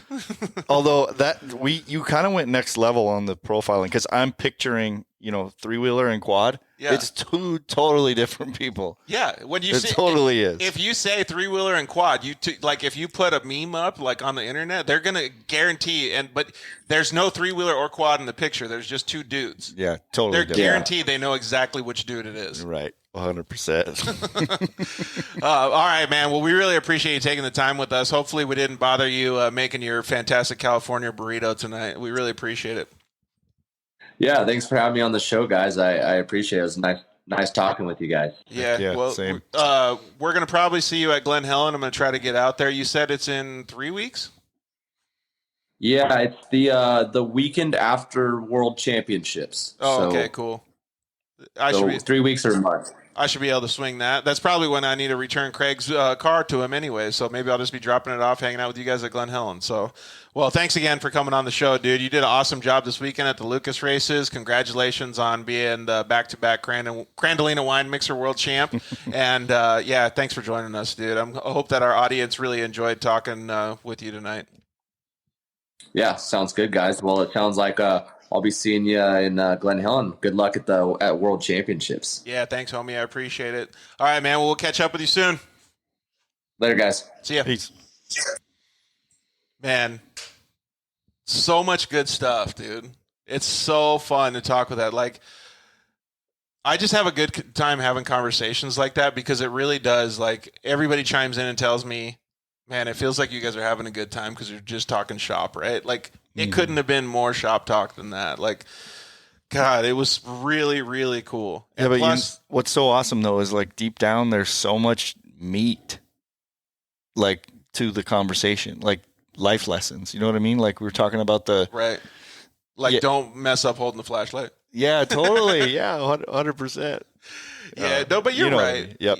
There is a lot of actual meat to the conversation. There's a lot of stuff that goes on, but I think most of our audience can understand that. They can read between the lines and see like, oh, well, I've been through something like that. Or, yeah, I know what he's talking about when he says he's racing and doing this because he can relate it on a real world level, you know? Right. So I think there's appreciation for both is what I'm saying. Yeah, exactly. So, well, thank you very much to everybody for tuning in. You guys are awesome. Like I say every time, you guys are our lifeblood. So please keep tuning in and commenting and hanging out with us because you guys make this show exactly what it is, and we really, really appreciate it. John had a whole bunch of questions and comments, man. We really appreciate it. All those guys. Hope that Devin enjoyed his RJ interview tonight, or the interview we had with RJ tonight. I really, really thank you guys so much.